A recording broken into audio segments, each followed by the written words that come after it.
right, it's Elliot in the morning. Your phone number for everything. 866-2-ELLIOT. 866-235-5468. Hello, class. Hey. Hey, how are we today? Good. Good night. I watched the debate. Did you? Mm-hmm. And did you make it through the whole thing? Pretty much. Did you really? I mean, I was doing other things, but yeah. Go Diane. Good for you. It's kind of boring. Yeah, it was. Did it end early? It ended right at like 11. That was earlier than they thought it was going to end. They thought that thing was going to go on for a while. Well, they should have given Martin O'Malley more time. Well, he got his chance to ask for money, and that was really the... That was funny at the end. Oh, whoa, I was not expecting that. No, I had a miserable night. I had one of those nights, I went to bed, I don't know, like 10:40. Then I woke up at like 12:15 to pee. I never pee. Never get up to pee in the middle of the night. But, whoo, man. You know what? Maybe it's all the water I've been drinking. And then I couldn't fall back to sleep till like 1:30. And then the alarm goes off at 2. It was miserable. So I don't know. So now my system feels all messed up, and I drank a big thing of chocolate milk before I left the house.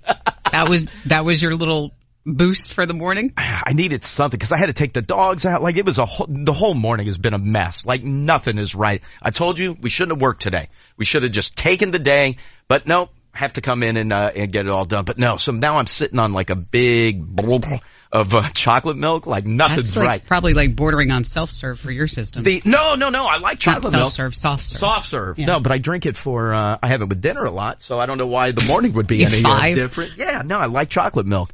I do have a question though. Was anybody up? It wasn't really that early yesterday morning, but I got up and one of the kids had gotten up early and was downstairs watching Karate Kid. The original? Yeah. Or I didn't know if it was the Jaden Smith one. No, the original. Does AMC ever go in and like make the movies specific for certain areas? Like for regions of the country? Yes. Like country radio? Similar but no. So everybody has seen Karate Kid, correct? It's been a while, but of course. Okay. Do you remember the scene where Miyagi takes Daniel to the beach? Right. And what does he teach him at the beach? Why are they in the water? I'll help you. Balance. Bingo. Very good, Diane. Very good. So Daniel's out playing in the waves, and Miyagi is up on that's the first time he sees Miyagi, R.I.P., jumping up and down on the stump that's on the beach doing the crane, right? Mm-hmm. Do you remember what happens after that? No. No? Okay, I'll help you. You've seen the movie, correct? Years. That's okay. Years ago. But that's exactly my point. Miyagi and Daniel walk back to Miyagi's truck after they're done doing the crane and Daniel's done jumping around in the waves and he's got a towel wrapped around Daniel and they go back to Miyagi's truck. At Miyagi's truck, there's two guys who are drinking beers and they have him set up on Miyagi's truck. And remember, Miyagi tells them, hey, listen, you guys need to leave. In whatever he says, you guys need to leave. And they're like, hey, whatever, old man, because they're drunk. And then Miyagi takes his hand and he smashes the top of the beer bottles and cuts them in half. Mm-hmm. Does that ring familiar? No. Okay. Well, that's what happens because I was watching the thing. One of the two guys who's standing at the truck is wearing a Washington Nationals hat. That movie's so old, though. That's why I'm asking. The movie was like in the mid-'80s, right? Does AMC go in and for every region sure it was a Nats hat? I swear to God on my life, the guy is wearing a Washington Nationals baseball cap. Nationals baseball caps didn't exist. What year did that movie come out? 89? 88? I think it's even older than that. 87, 86? One of the dudes, both of the guys are standing at the truck. One of the guys is wearing, at least in the movie yesterday morning, the guy is wearing a Washington Nationals hat. I think you're seeing things. I swear to God, I swear to God, I was going to take a picture of the TV screen. I swear to God. And I don't expect anybody else first of all, if they were up watching it yesterday, they're not working today. But did they go in and redo? The movie's from 1984. Oh, so it's earlier than 88. Do they go in, has AMC gone in and changed the baseball cap that the guy was wearing for every Major League Baseball city and area? Like if I were watching in Seattle yesterday, is the guy wearing a Mariners cap? Here's an article from 6 years ago from Deadspin. Oh, Why thank you. is there a Nationals cap in the original Karate Kid? Oh, thank you! Thank you! Thank you! What does it say? Probably time traveling. No, it's okay. That's what it says. Okay, can we go with something better than that? But is that, see what I mean? It says the guy is wearing it's not me. I wasn't drunk. The third incarnation of the Senators, the one that would become the Texas Rangers, featured caps that were almost identical from 1968 until their final season in 71. For reference, here's a disconcerting photo of manager Ted Williams rocking the Senators' curly W. Wait, let me see it. Do you have a picture of it? Webpage not found. Ah, God damn it, it's old. Wait, but so it is a Nationals cap. Well, it's a Senators cap. I saw that and I thought, you gotta be kidding me. That sumbitch is wearing, and then I thought, does AMC go in and just change everything around? That's kind of unnecessary, isn't it? Country radio does it. So why wouldn't AMC do it? Yeah, see, the dude's wearing the Logos hat. The Washington Senators logo. How about that? I don't know what the difference is. I wasn't that quick on the draw. But I saw that. I was like, you gotta be kidding me. If I was watching in Dallas, is the guy wearing a Texas Rangers cap? But the answer's no, right? Isn't that what I'm led to believe? Yeah, we just answered it. How badass is that? How great is that? Dude sporting the hat in what year? 84. 1984. So we know you weren't seeing anything. Thank God. Thank God. By the way, that movie still holds up. It was still so good to watch. I was so proud of my kids for sitting there and watching that. Oh, it was so good. Hi, Elliot in the morning. Hey, Elliot. Hey, who's this? Hey, it's Johnny. How are you? Good. What's going on, Johnny? Not too much, man. Just was letting you know that that's a Washington Senators cap. Yeah, there you go. Way back in the day. Dude, so I wonder now I have to know what's the connection between Karate Kid and the Senators. I mean, I don't need anybody to answer that now. That'll give me something to do today. Okay. But now I have to know what the connection is. But thank God. Although, you know what? It would be pretty cool if AMC did do that and went in and changed it for all 30 Major League Baseball teams. That would be awesome. That'd be pretty hot. But then you'd have to be so careful with where it was being distributed. But that's pretty good. All right, dude. Hey, listen, I appreciate it. Thank you, my friend. All right, take care, bud. Hey, you got it, dude. Talk to you later. Yes, Tyler. I mentioned the article from Deadspin was from 2010. Very important to point out this is not best of. No, not at all. No, we're live today. Begrudgingly, we're live today. Here, watch. I'll be like a hostage. It's January the 18th, 2016. That's the newspaper. What do you mean like a hostage? Where they make them hold the newspaper up so you know what day it is? You know, yeah. the visual effect. Okay. Yeah, it's January 18th, 2016. Yes. And then can I tell you the other thing? You know who I felt horrible for over the weekend? Celine? Yes. Yeah. Dude, she lost her brother over the weekend. Mm-hmm. And weren't we just talking on Friday afternoon about how her brother was really, really sick?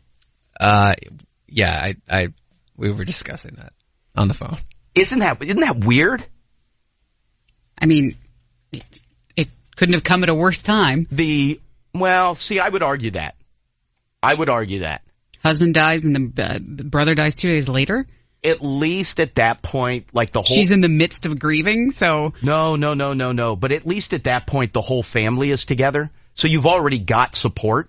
I'm trying to find the silver lining. Okay. No, obviously you don't want them both to die. Right. But if they're both going to go, am I not the only one who sees it that way? Where, you know what, the whole family's getting together. Listen, they knew their brother was sick, so it wasn't like, oh, look what he came down with. So at least that way, if they're both, that was the only way that I would find happiness in that, is going, you know what, at least the whole family's together. We're all getting together for René.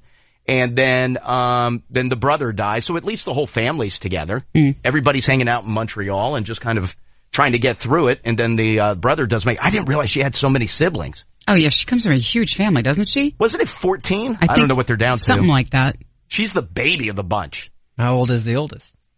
I don't know. I don't know. But if she's 13 or 14 siblings, I think the Dions are 14 total, and I know she's the baby. So I don't know. I mean, and I think he was the eighth youngest maybe. I don't know. But she's got to have siblings that were older than Renee. Well, Renee was much older, right? There's no way her parents are alive. I don't know. Come on, 14 kids. And how old did we decide she is? 50? 48? 49? 47? Somewhere right around there. She was born March of 68, So she is 47. Yeah.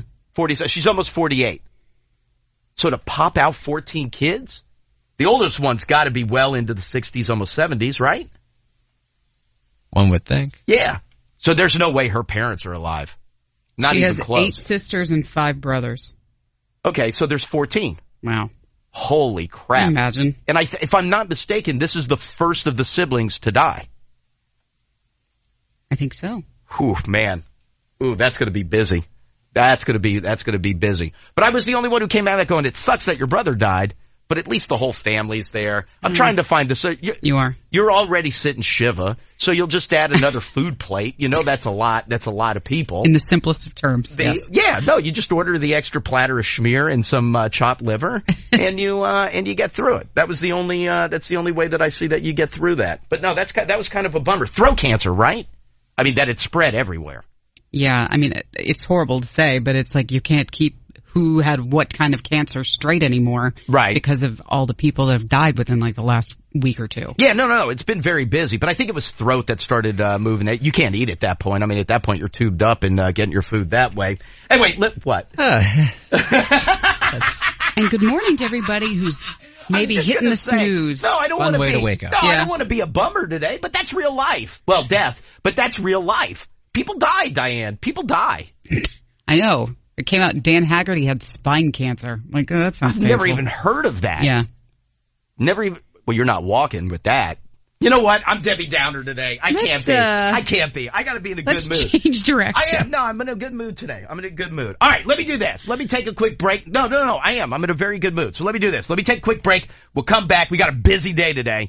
Give me one quick break. We'll lay everything out for you next. Call Elliot in the morning. 866-2-ELLIOT. 866-235-5468. In the morning. All right, we got a busy one today. We have a lot of stuff to get through. Not a holiday here. Very, very busy. We do have a brand new Elliot in the Morning promotional announcement for you. What? That sounded horrible. Well, no, it is a holiday. It's just we're not taking the day off. It's not like I don't appreciate Martin Luther King Jr. Not at all. That did come out bad, didn't it? That did come out bad. Horrible. Yeah, no, it's not meant that way. It's just we're working. They already turned off the radio. That's it. They should be asleep. I should be asleep. Anyway, we do have a brand new Elliot in the Morning promotional announcement for you. We'll get into that a little bit later on. Also, I'll do a little win them before you can buy them tickets a little bit later on. Tickets to see Weezer and Panic at the Disco. They'll be in town, not till this summer. Tickets don't go on sale until Friday morning. But all this week, you win them before you can buy them. Also, first-time winners coming up in a little bit. I have tickets for you. WWE Live, The Road to WrestleMania. You get tickets to go see Roman Reigns, Sheamus, Dean Ambrose, and a whole bunch more. So we'll give you those tickets. Got a couple of stories from the weekend that we have to get through. A lot of good stuff we got to get through today. It's going to be very, very busy. Diane, let's get going with some news, please. A shooting at the State Theater in Falls Church, Virginia last night. Looking at who was on the schedule to play was Northeast Groovers and Scarface. I did see at least one report that said the 3 people who were shot, at least 2 of them drove themselves to the ER, but for some reason they went to the emergency room in Fredericksburg. That's a bit of a ways. Fredericksburg? That does not make sense. You're less than 10 minutes away from Inova Fairfax at that point. Or Arlington's right down the road there too. Arlington, yeah, you're 10 minutes either way, depending on which way you want to go.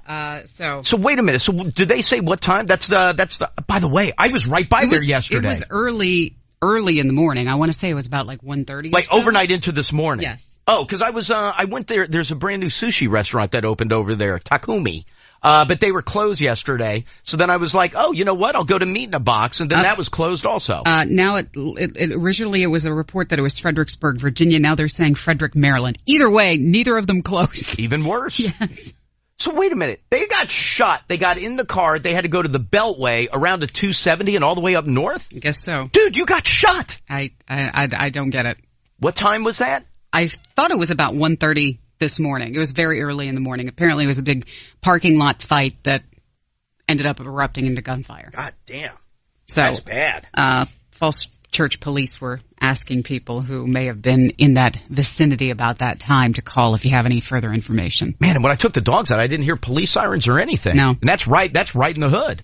I did see on the way in this morning all of the fire trucks and the EMT trucks pulling out of the station right next door. Here? Yeah, but they weren't like lights and sirens, just lights. Were they going down to the ring house? Pick up at the old folks' home. Yeah. That's what it had to be. Right? Yeah. Yeah, they were coming out usually slowly. When it's not, whenever I see the lights in that parking going, lot, I was like, oh, vacancy signs on. A small earthquake recorded in Loudoun County yesterday afternoon, according to Felt that. No, you didn't. Of course I did. Why wouldn't I have felt that? What time was it? Oh, God, it should have been late afternoon. Give me a more exact time Well, period. kids are playing in a hockey tournament in Ashburn. Okay, what time was that? Oh, I don't know. I was in and out of there all day. Oh, God, I was so focused on the game. USGS says it was a 3.0, about 212. I was going to say, right around 2:15. Right near the West Virginia border. It was pretty deep, so you didn't feel a lot of it, but like if you're in tune to such things, you could feel the little rumble in the feet. Nope. Diane didn't feel it. Of course not. Of course, you were out driving. I was on the road at that time. 5 Americans freed by Iran over the weekend in a prisoner swap. They include Washington Post reporter Jason Rezaian, who had been held for nearly 18 months. He arrived in Germany on Sunday on their way back to the U.S. Also, there was a former U.S. Marine officer and pastor. Another former captive decided to stay in Iran, and then there's a 5th person who had already left the country. Right. In case you missed it last night, you had Bernie Sanders, Hillary Clinton, and Martin O'Malley debating in South Carolina yesterday evening. Bernie Sanders went off on how people were still getting arrested for doing minor things like smoking pot, while you've got big business leaders on Wall Street getting away with so much more. Who is satisfied that millions of people have police records for possessing marijuana when the CEOs of Wall Street companies who destroyed our economy have no police records? Senator Sanders. Hold on, Mr. O'Malley. Now, I was in and out. I watched part of it, and then I'd tune back in, and then I'd pop back out, and then I'd started to doze off a little bit. Everything that I was reading this morning, because I didn't watch the whole thing, everything that I was reading this morning said Bernie Sanders whipped everybody's ass. I mean, I would say that, yeah. Really? So he went off last night. He was strong. I mean, you have to look at Martin O'Malley and just say like, well, he's just a space filler. He's not doing anything. So it's Bernie Sanders and Hillary are the two that are running. Yeah. And O'Malley's just there. But everything I was reading talked about Bernie Sanders just cleaned the floor with her yesterday. I mean, I'm sure the whole sights are set rather on, New Hampshire and Iowa at this point, and then they're trying to, get those people who are still on the fence for either of them. And then there was some report yesterday, I don't know if anybody else saw it, that said that Biden still may change his mind and get back into it. There's no way, right? I didn't see that. It seems a little late, doesn't it? It was on one of the news political talk shows yesterday when I was putzing around. Initially made his decision, what was that was it over the summer? Or he was said it he wasn't Labor Day? He said because he felt at that point he didn't have enough time to wage. So there's no way. A decent campaign. I'm just telling you what they said on one of the news shows yesterday. By the way, Donald Trump will be speaking at Liberty University later on today in Virginia. Man, did he go after Ted Cruz yesterday? Nobody likes him. Nobody in Congress. Everybody has him. He's not trustworthy. Nobody likes him. News out of Chesterfield, Virginia this morning. A GoFundMe page has been set up after 5 people died in a house fire. Apparently the blaze broke out about 3:15 in the morning. They were able to go inside and rescue 5 people from the home. They said 1 taken to the hospital with non-life-threatening injuries. 4 others were able to escape. But apparently they believe that, according to one of the survivors, the blaze had started in the garage. That was sad. It was a 1-year-old boy, a 3-year-old girl, and 3 adults who were killed. Red Cross assisting the other family members with finding them a warm place to stay. Frustrated movie fan trying to get popcorn banned from theaters. Oh no, what did I do? What did I do? That's exactly who I thought of when I saw this story. A 39-year-old man from England claims his enjoyment of movies is constantly ruined by the sound of people chomping on their popcorn. Whatever. I can't help it. That's why I try to soften my popcorn by putting as much butter on it as I can because it gets it wet. Nope. I feel like that's everybody that sits around me. Yep. So loud. But you know what? Then don't serve it. That's what he's trying to get done. No, what I'm saying is if it's that big of a problem, tell the theaters not to serve it. Theaters are not, do you know how much markup there is in the concession stand? I think you'll find another concession item to make noise with. I eat nachos also. Nachos. And those are crispy. What get, about get near the end of your icy? No, well, that's slurping. That I won't do. That's rude. Okay. No, I don't like to slurp. No, because Jackie throws a fit. You know, the other thing that's loud is if you get the pretzel bites that have been in there too long, those get really, really crunchy. Yep. How about some of the candy? Listen, it's part of the movie. If you can't tune me out to focus on the movie, well, most of the time I'm done with my popcorn before the trailers most end. of the time. So I only have a little bit loud. left by the time that the movies start. What? Oh. That is, having been the most recent guest of yours at a screening. Right. That is not true. In my defense, may I please? You know what you try to do? May I? You try to show that you are able to show restraint because you'll eat a good portion of it and then you fold the bag. That's very loud. You fold the bag very loudly and like shove it down between you, like your butt and the seat. No. And then 2 minutes later, comes right back out again. No, I put it under my seat. Well, first of all, it's garbage at that point. It's always empty. Wait, what was the last movie that we went to? Star Wars.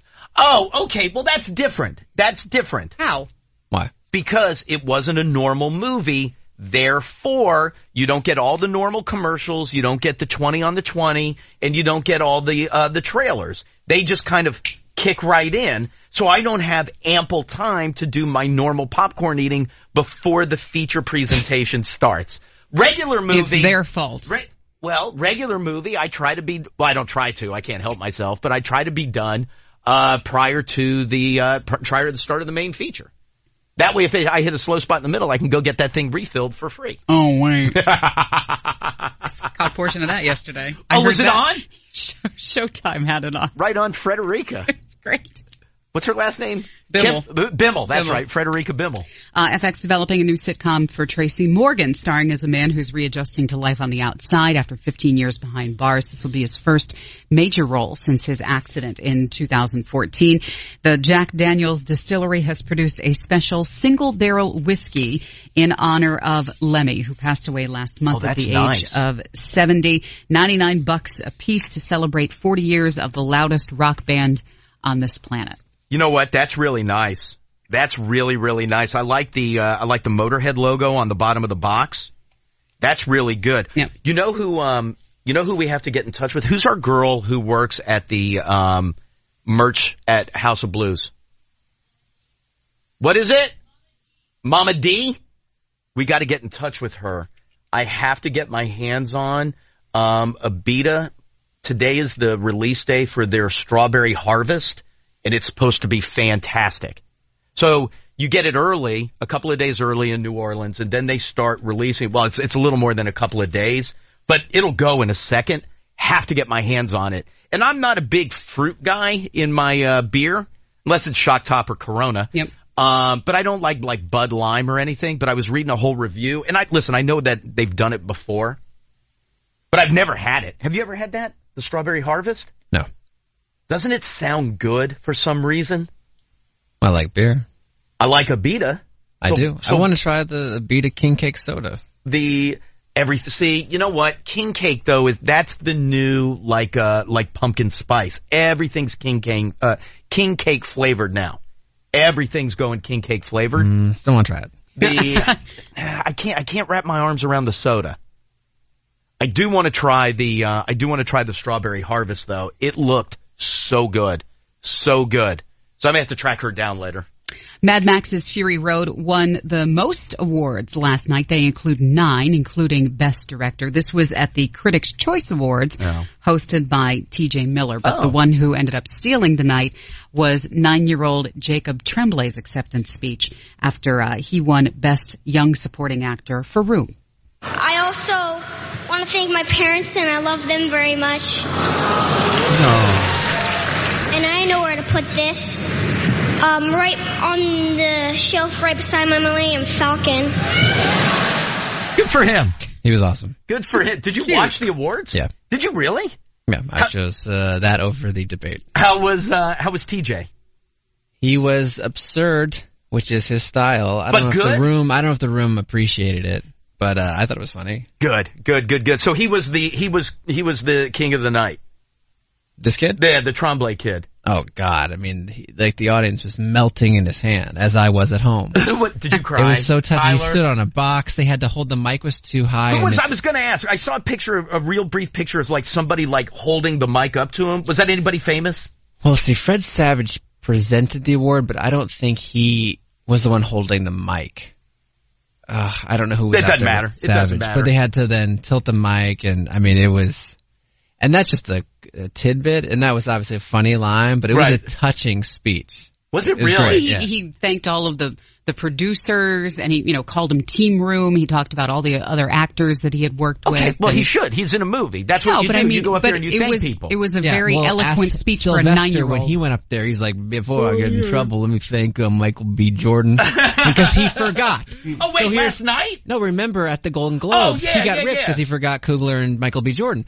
So that's the first thing he had to do, and this kid nails it as if he's got the experience of someone who's been in the profession for decades. Good kid out of Vancouver, British Columbia. His old man's a cop. I think he's got two other. I was reading about that movie remember at the Golden this Globes, weekend. Everybody was all hot for his dad after seeing him on the red carpet. See, I don't remember seeing him at the Golden Globes. I didn't see him. He didn't win. No, but his, I think he's got 2 other siblings that are actors. Oh, I read up on my Jack Tremblay for the, Jacob. His other brother, Jack. I'm a bigger fan of his work. Who else won last night? Sylvester Stallone won. For Creed. No, it's TV and film. Yeah. So. Oh, what TV shows? Why do I ask? Yeah, I didn't you don't see any of them. All of the television shows you've never seen. Right. Have won. Damn it. Master of None on Netflix, Mr. Robot USA. Yeah. Okay, I'm done. Kevin Hart and Ice Cube have snapped Star Wars winning streak at the box office. Ride Along 2 earned $34 million to debut in first place. The Revenant in second place with $29.5. So Star Wars fell. Star Wars down to $25. It still made over $1 billion. Who cares? No, they're doing fine. I want to see Ride Along 2, though. It's the David Bowie of film. Yeah.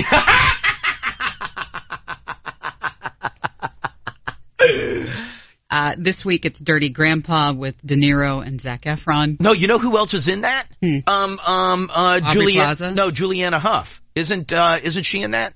Dirty Grandpa? Am I wrong? I thought I saw that she's in that.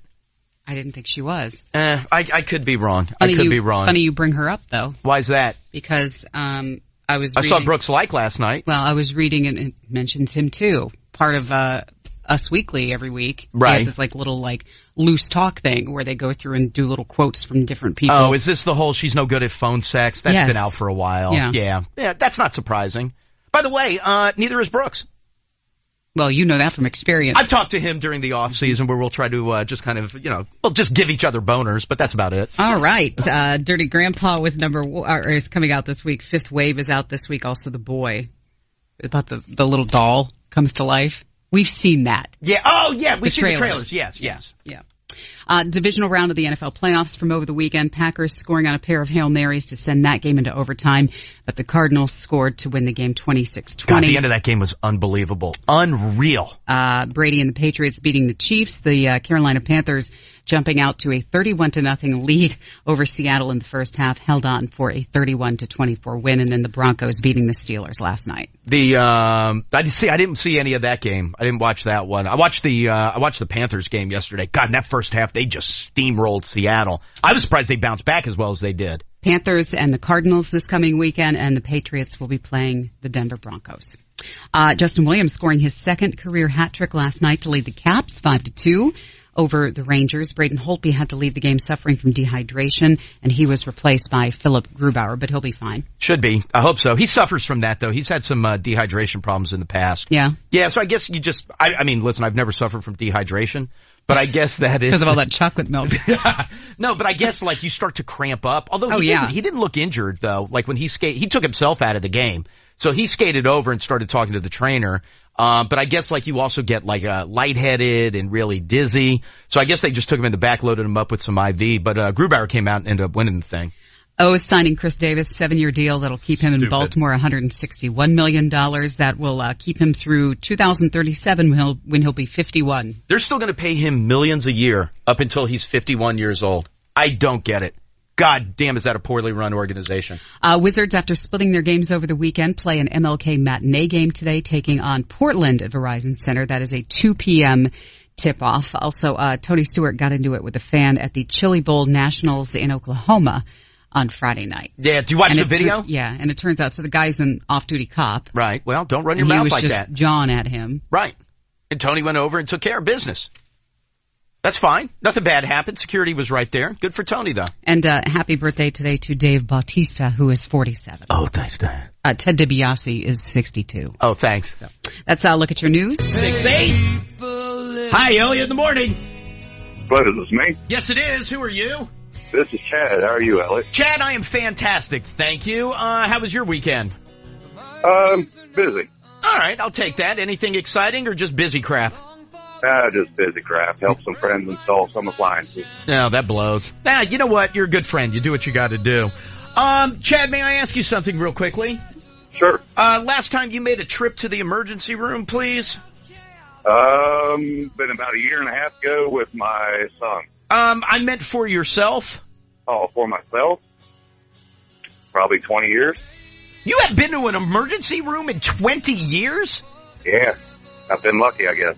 Dude, good for you. Does urgent care count, or you just ER? I don't know. I've never been to no, because if you had to go to an emergency room, you would never cross that out and go to an urgent care, right?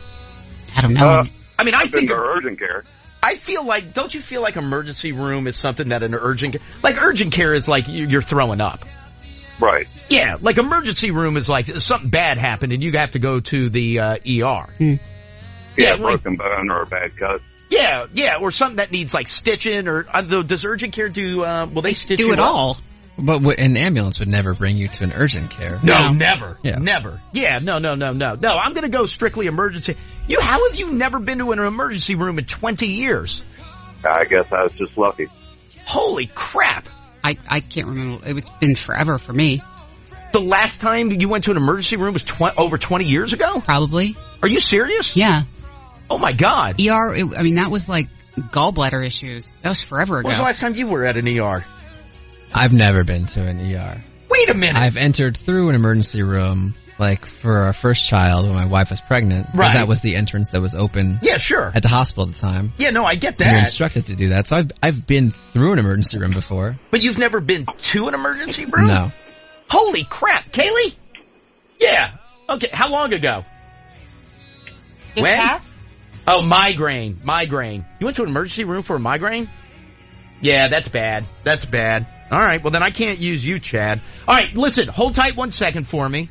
I am going to give you tickets. It's WWE Live Road to WrestleMania. You hold tight 1 second for me. Kaylee will get some info from you, and you enjoy the wrestling, all right? All right, thanks, Elliot. My son's birthday is the same as yours, February 17th. It's going to be his present. You know what? That's awesome. Good for you. Yeah, and don't tell him you got him for me. Tell him you got him for him, okay? I will. All right, dude. I appreciate it. Hold tight 1 second. Yeah, that's creeping up. You're less than a month away at this point. You're less than a month away. And by the way, I will be down 15 pounds by my birthday. Really? I'm on my way. You started over the weekend? Dropped 3 this weekend. 3 what? Pounds. Okay. Swear to God. We're going on your Swear word? to God. Well, yeah. Why wouldn't you? I'm not going to lie. If I don't make it, I don't make it. All right. But yeah, no, dropped 3 pounds this weekend. I haven't really eaten. And, well, Carmine's is coming in, so you cross those 3 pounds off. Damn it. You're going to eat more than 3 pounds of pasta. I'm going to have to drop 20 by the birthday. Damn it. All right, let me go to line 4. Hi, Elliot in the morning. Hey, is this me? Yeah, hi, who's this? This is Anthony. How you doing? Anthony, I am doing great. How are you? I'm excellent, sir. Thank you. Good deal. Two things. Number one, how was the weekend? Anything of note? Worked 2 jobs. I packed and drank a couple of beers. Where did you pack? I'm moving in 3 days. Are you really? Where are you going? Just 3 miles down the street in Calvert County. Oh, you know what? Good for you. Good for you. And last time you were at an emergency room? With my wife 2 days ago, myself a month and a half ago when I just about cut my finger off with a bandsaw at work. Holy crap. How bad was the slice to your finger? It was just all the way down to the bone. Did you have to get that stitched up? Yeah, I had 8 stitches in it. It kept me out of work for about a week. Dude, that's bad. Yeah. That's bad. What was your, if I can ask, what was your old lady in for? She's pregnant, and she was having some really bad pains in her stomach and everything, so we wanted to get her checked out. Oh, good. And I'm assuming don't ask, Elliot. Don't ask. Why would Everything's you do? good. Everything's Perfect. good. I'm glad I asked. No, you know, I was reading over the weekend about, like emergency room visits and it was kind of covering the second half of last year, talking about how trips to the emergency room from kind of summerish on were way through the roof. Do you know what? And do you know what they attributed? Not most of them to, but the large spike to. Which, by the way, I would be horribly embarrassed. Now, listen, what the injury was, that varies. That was different for some people. Some people it was ankles. Some people it was arms. Like it was different things. But the cause of the injury, which was skyrocketing, kind of let's call it the last 2/3 of 2015 and then through the beginning of the year. You know what the cause of the or what caused the injury? No. What's that? Distracted walking. Because people are texting and like falling. It's everything. It's just either talking on the phone, texting. I mean, that was kind of. Well, you see all the videos, people walking into like fountains at the mall. Right. You see one a month, one every couple of months. Or the person who falls through a grate and you laugh, but that's not happening every day.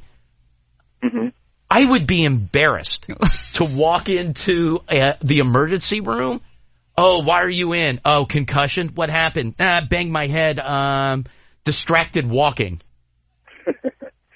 I don't even know how that's possible. I don't think I'd even go to the emergency room after that. Well, no, you have to. I mean, I can only think of one time that I jacked myself up because I wasn't paying attention to where I was going. But in my defense, I was looking the wrong way while I was kind of half running. I'm sorry, you were running? Yes, I was Where? running. No, I was running. I was running kind of like through. It wasn't a sidewalk. It was kind of like just a grassy area through a park. And I was running to try to meet up with somebody, and I wasn't paying attention. I was looking back to see if maybe they were like coming up behind, and I knew I was running late. And I turned around and went headfirst right into a sign. Oof! But I didn't go to the And by the way, I never would have gone to the emergency room. Not for that. I just banged my head and had a headache. It was no big deal. But wouldn't you be mortified if you had to go because it was distracted walking? It seems like it's easily avoidable. I don't know. Just treat myself. I don't even know anybody that's gotten hurt just by walking. No. People step off curbs funny. Tyler, I was running. Wait, and I don't run. You sprained your ankle. That's right. You were going to play basketball. I was jogging. I thought weren't you going to play basketball and you tried to jump over like a grassy thing, or were you just out jogging? I tried jogging once. Just jogging. No, okay, but that's not distracted walking. Of all of us, the person that I would expect most to maybe have suffered some sort of injury via distracted walking is sitting to your left. You didn't go to the emergency room for distracted walking. Oh wait, you were walking across the street and did you fall in the middle of the road? She's like, I fall all the time. You've never taken yourself to the doctor for that? No. But weren't you walking across the street from the hotel on like a snow day or something? Oh yeah, she fell felt on bad. Ice. Like Remember she you had went that like big bruise on your ass. Straight up. Yeah, like bad.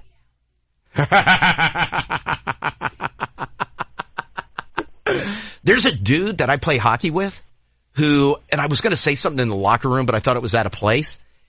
So we played on Saturday and he was getting changed. He has the biggest, nastiest, like black ass. He's a white guy. But a big, nasty ass bruise. Batting 1,000 today. Seriously, somebody just woke up. No. But on his ass, like kind of like a bad, horrible bruise. I've never seen anything like it. And I was even going to say, hey, Fitz, what's with the, but then I was like, you don't highlight that. Come on now. Cause he had underwear on, but you could tell, like it was going through the undies. You were looking. I was like, well, I was, but I was like, oh my God, dude, look at the size of that bruise. I mean, that was unbelievable. I've never seen a bruise like that, except for that UFC fighter over the weekend. Tell me you saw him. No. Did you see him?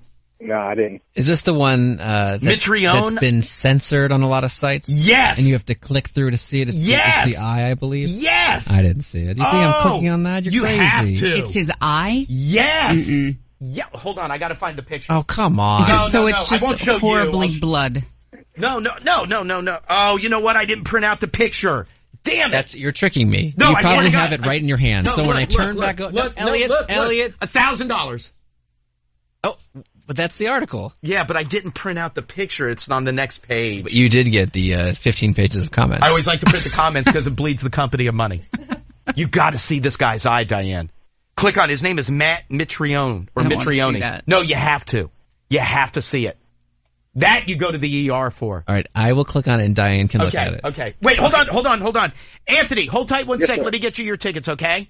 All right, thank you. You got it. Hold tight 1 second. Hold on. All right, so you have to direct me. Okay, go ahead. You ready? Yeah, I'll tell you. Okay. I'll tell you where to scroll. Click. Scroll down. Scroll down, please. Ew, God, what is wrong Scroll a little with bit that? more. Come down a hair. There you go. What's happened? That's bad. It's like a goiter. No, can I say this? Because I do want you to see it, Tyler. Yeah. It's not bloody. There's not an ounce of blood. There's not even a drop of blood. He's just got a mouse above his eye. Oh, so his eyeball still in the socket? You can see his eyeball. I mean, it's just because it's swollen, it looks like this. Over here. Look at me. See how you can still see my eye? Yeah. Yeah. Just imagine that this is a big Why'd they censor it then?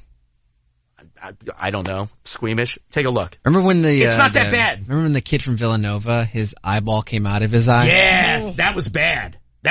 This is nothing compared to that. Please look. Oh, who won this weekend? Villanova. Look. That's nasty. Oh, God. You got to open that up. What's the first thing that comes to mind when you see that? I don't know. Got to cut me, Mick. Oh. Rocky, the first thing that comes to mind. I didn't get the impression. First thing that comes to... What is that, Tyler? Why does Twitter do this? What is that? Is that somebody's back? Now we lose. I thought it was a hand. Oh, looks but like it could have been a back. Trust me, it was hard to distinguish through the tears. But that's it. Now for the next few minutes, we've lost access to the social media lounge. Fine, nobody else will send in anything bad. Where am I going, Kaylee? Line 2? Hi, Elliot in the morning. Hello? Hey, who's this? This is Jerome. Yes, sir. What can I do for you?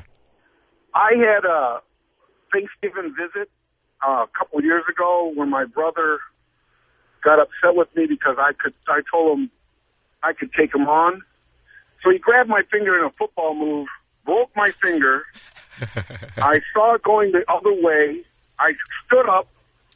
I looked at it. I pulled it back into place. I said, I got to go to the bathroom. I went into shock. And on the way to the bathroom, I hit the corner of the stairways. Holy. Which ensued 21 stitches. Later in the hospital, my brother was holding my head together. And I asked him, why you hold my head together? And he says, you're bleeding. Really? So I was totally out of it. So you don't even remember hitting the corner by the stairs and ripping your head open? No. I had to go to the bathroom. Hey, I've been there, brother. I have been there. I had to go, man. That was it. And my brother's holding my head together. And I go, what are you doing here? I'm in the bathroom. Dude. Which then I had to go to the hospital on Thanksgiving Day evening, and they had to do a CAT scan in Australia because no one was there to do it. So they did it online or in the computer, did the CAT scan, and then somebody read it. Wait a minute. So I don't understand what you mean. You went to the emergency room and there was nobody there that could read a CAT scan? Again, it was the holidays, and it went all the way to Australia online. Right. The disc or whatever, they took the scan, and then they went all the way over there, and then they read it and said, you're okay. Holy crap. And you got 21 stitches in your face? Yeah. 3 in the deep end, which would, incinerate or whatever. Right. And, the rest of them on the outside. Dude. And how was your finger? My finger, I had to have a brace on there for about 3 weeks. Right. Yeah, that's not horrible. All right, dude. I appreciate the phone call. Thank you, bro. Great, man. Hey, you got it, dude. We'll talk to you later. I still can't believe you've never been to the emergency room. Even as a kid, you never went? No. I've been lucky. I've avoided, personally, major accidents and injury. Dude, that's unreal. What did you go for the last time? Gallbladder stuff. I'm trying to remember. I know I've been in there since Doug's dog attacked me. Oh, I know what I had to go. The last time I had to go to the emergency room was for my finger. My mallet finger. Oh, that's right. To get that thing put back together. And then before that, it was my toe when I broke that bad. You went to the ER for that? They made me go, yeah. Oh, really? Yeah, no, they made me go. It was bad. Like, it was, I mean, there's not really nothing you could do for it. Yeah. But no, they made me go to, because they wanted me in a boot immediately so that I wouldn't wiggle my toe around, just so it would kind of hold it in place. So yeah, no, they sent me for that. I feel like I've been to the emergency room like 1,000 times. Never for distracted walking. But I feel like I've been in there 1,000,000 times. Hi, Elliot in the morning. As a kid, I was in there a bunch. Hey, what's going on, dude? Not a whole lot. Hey, a little interesting fact about the movie Rocky. Oh. When the fight between him and Dolph Lundgren, Dolph Lundgren accidentally, legitimately hit him in the face, and he had to spend 9 days in the hospital due to that swollen face in the end of that Rocky. 9 days? Damn. Yeah, he hit him pretty hard. Yeah. No, that just makes me think of I have a picture of Dolph Lundgren walking naked on a beach. Yes, I have that sitting over there in my stack. All right, dude. Hey, listen, I appreciate the phone call. Thank you, my friend. Hi, Elliot in the morning. Hey, this is me. Yeah, hi. Who's this? This is Aaron. Hey, what's going on, dude? Not too much, man. So I got a story about just walking injuries. My wife was walking down the sidewalk, stepped on a little tiny place about an inch that was in difference with the sidewalk. Ended up breaking her ankle. We had to go to the emergency room. Wait, just because she hit like a little crevice in the sidewalk? Yeah, she just hit it just a little bit the wrong way and broke her ankle. Dude, that's bad. Who did that just happen to not too long ago? That was that snapped their ankle walking on somebody famous or like sports related? Nah, I feel like it was somebody we knew was walking and caught their foot on the side of a sidewalk and ended up snapping their ankle. God damn, I can't remember who that was. That'll bother me. All right, dude. Hey, listen, I appreciate the phone call. Thank you, bro. All right, man. Have a good one. Hey, you got it, dude. We'll talk to you later. All right, Kaylee, let's do some follow-up phone calls, please. 866-2-ELLIOT, 866-235-5468. Any good stories from yesterday, over the weekend, anything at all that you want to get into, it doesn't matter to me. 866-2-ELLIOT, 866-235-5468. Elliot in the morning. Morning! Don't forget, coming up a little bit later on, definitely within the next hour, I am going to have our next Elliot in the Morning promotional announcement for you. Very excited about it. So we'll give you all those details. Also, later on this morning, tickets for you to see Weezer and Panic at the Disco. All this week, you win those tickets before you can buy them. Tickets don't go on sale until Friday. But I'll give them to you all this week. Remember, you can keep up with everything. Facebook.com/EITM online. I do have to get into some follow-up phone calls. 866-2-ELLIOT, 866-235-5468. Kaylee, will you do me a favor? I don't know if any of them will be up. I don't think anybody's in school today. But I need a teacher.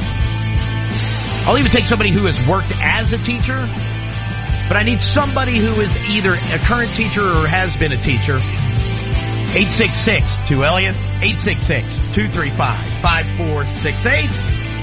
All right, some follow-up stuff. Do you remember the name Ted Williams?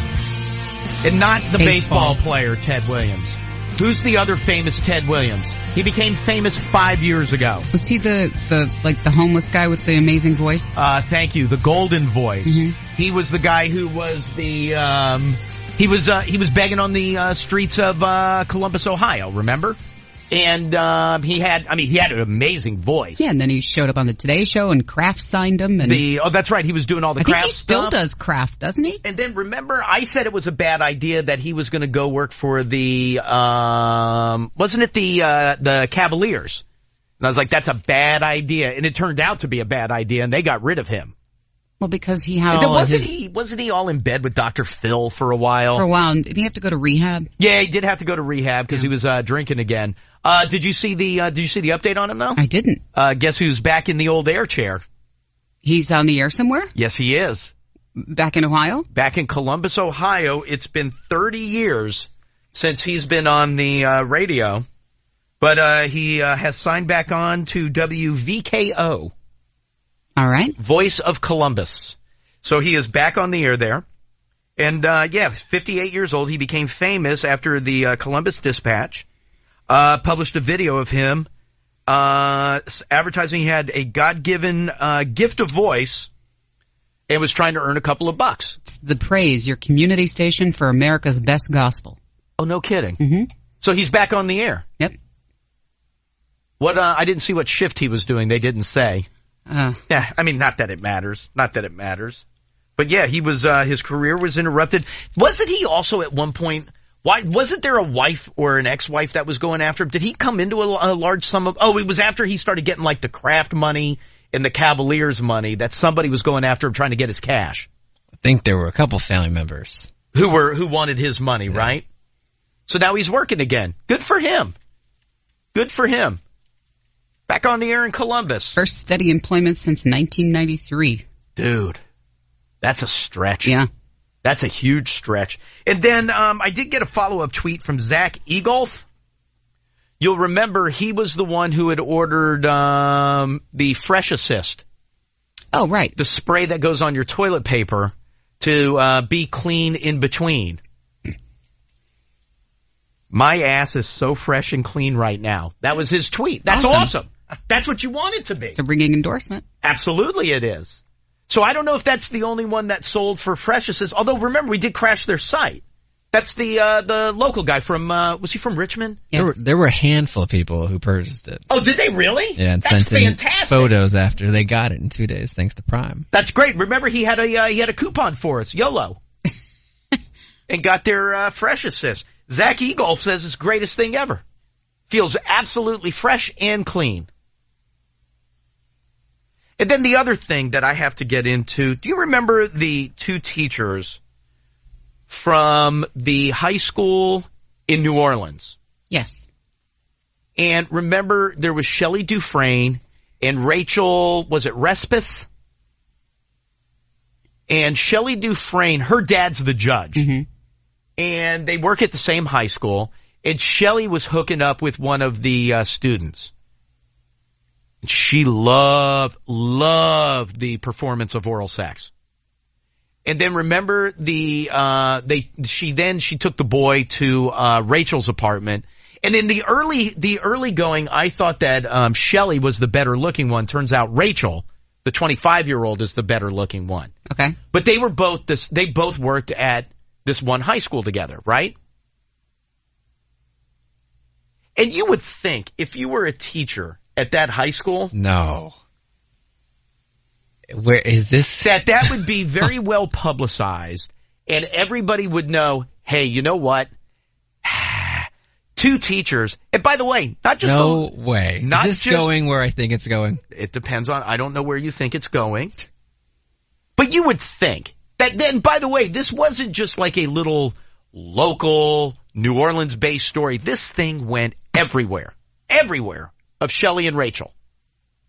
So you would think, you know what, if I'm a teacher at that school, the last thing that I'm going to do while all this is going on is get into an affair with a student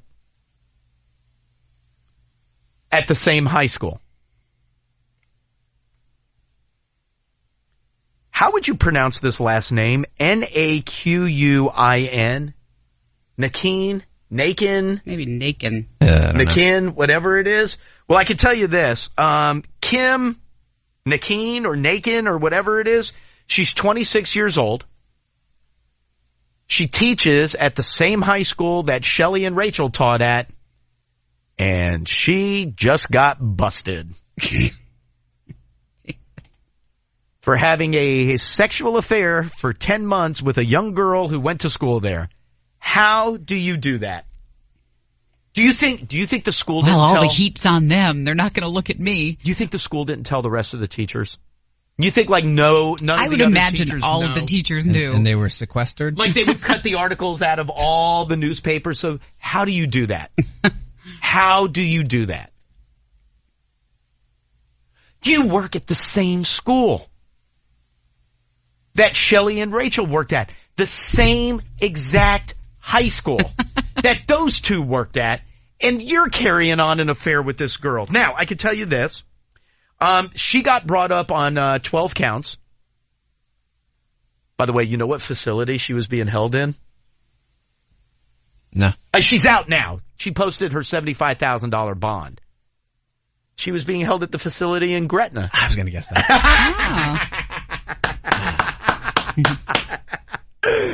Now, I can tell you this. So she was hooking up with this girl who she's been charged with, obviously, for having sex with. She was hooking up with this girl. Now, she was hooking up with her in a couple of places. At her apartment in Kenner. So they were hooking up there. Anyone else care to guess where they were hooking up? Hopefully the school. In the classroom! Absolutely! Now, let me ask you this. You'll remember Shelley Dufresne and Rachel Respis. Shelley Dufresne was the one that had the ongoing relationship with the boy. And what did I tell you that she was a big fan of? Oral? The performance of oral sex, right. Mm-hmm. Guess what Kim is a big fan of? Same thing? The performance of oral sex. Absolutely. How do you do that? How do you do it from the same school? Now, if you're a parent at that school, maybe you can chalk the first one up with the two teachers. Right. To just bad eggs. Right. With this third. Right. Do you think it may be systemic? But the school, if I'm not mistaken, isn't the school a really good school? Did we learn that in the last part? I feel like we did. Now, and you'll remember there was the interesting twist with Shelley Dufresne because her dad was the judge. Right, right. Are you ready for the interesting twist with Kim Nagin, whatever her last name is? You ready for the interesting twist on her? Ask me what her dad does. No. School board president. Oh, God. I thought you were going to say judge. Okay, so these people, you know what, maybe it's not systemic. These people think they're above the law. No, you know, if your dad is the school board president. You think nothing will come of it? Yeah. No, if anything, you would think. No, I would think. That is your why. Your dad isn't going to protect you. He's the school board president. But you don't think it'll ever come to this. You're completely. No. Like your dad can't cover that up. Well, but you think that he can? No. Absolutely. If anything, I would think my dad would be harder on me because he's the school board president. But you're thinking like a child would think. This is a woman. This is an adult. Yes. Yes. And as an adult, I would think, oh my God, ultimately my dad's my boss. Not only am I going to sink my own career, I'm going to sink my old man who just dealt with this with two other teachers. Or maybe she thinks she gets away because the other teachers just got a slap on the hand. She thought she'd get away with it. Absolutely. For 10 months she was hooking up with this chick. In the classroom. She doesn't care. And can I ask you this? Don't you? And then, Kaylee, I'll get these people that are on hold. But can I ask you this? If you were, let's just for a moment, let's take away student teacher and let's just think of it as just male female. Wouldn't you think it would be harder to perform oral sex on a girl at school than on a guy? That's neither here nor there. I feel like you got to work a little bit harder. Oh, where there's a will, there's a way. This girl's, she's brazen. She is brazen. Where am I going, Kaylee? Line 3? Hi, Elliot in the morning. Hey, what's going on, man? Hey, who is this? This is PJ from New Orleans. I actually live on the West Bank side of New Orleans. I'm driving from work in Destrehan right now. Oh, very good. And that's the high school, Destrehan High School, right? Yeah, it's pronounced Knockan. I know it's a little throw down here, but it's pronounced Knockan. Knockan. Yeah, Knockan. That's how it's pronounced. I got you. N-A-Q-U-I-N. Yeah, Knockan. I want to make sure I get Kim's name right. Yeah. Dude, how does it, is Destrehan, that's supposed to be a very nice school though, right? Right. So how does that happen? How are you the one teacher while Shelly and Rachel are hooking up with students that's like, you know what, I'm in. I'm going to hook up with this chick. What I was thinking, like, they used to have an old movie when I don't know, it came out probably about 15, 20 years ago called Copycat. I mean, it sounds almost like the exact same thing, you know, maybe she wanted the attention, you know what I mean? Like, cause that's that's pretty much the same situation, except it's, you know what I mean? It's, what's the word? Homosexual. I guess you could say they're lesbians, right? I mean, you never know though, cause with an Asian, Kim Knockan could be a man. I mean, I don't know. No. I've seen a picture of her. We've seen the mugshot. Yeah, no, right? I've seen the mugshot. I can tell you this, ranking them in order. She's not as hot as Rachel. Better looking than Shelly. Remember, Shelly's still at home on her ankle monitoring system with her husband and kids. And remember, she wanted the pass so she could go to Jazzercise. I do remember that. Right. Mm-hmm. Now, Kim has been suspended without pay. And then she went to the lockup in Gretna. I was so excited when I saw that.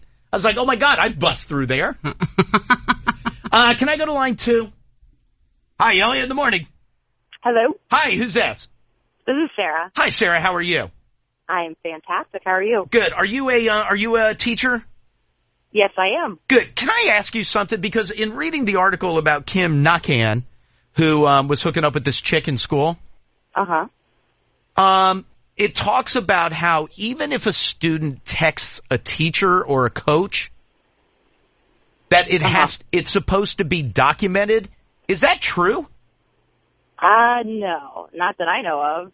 So I don't think I've ever given my number to a current student, but I know other people that have, and there's no documenting it. Because I was going to say, and maybe what? Why would a colleague give a number to a student? Why would a teacher give a number to a student? I mean, some teachers are just that much more friendly with students. They're just okay with it. But would it be like, hey, if you're having problems with your homework, text me?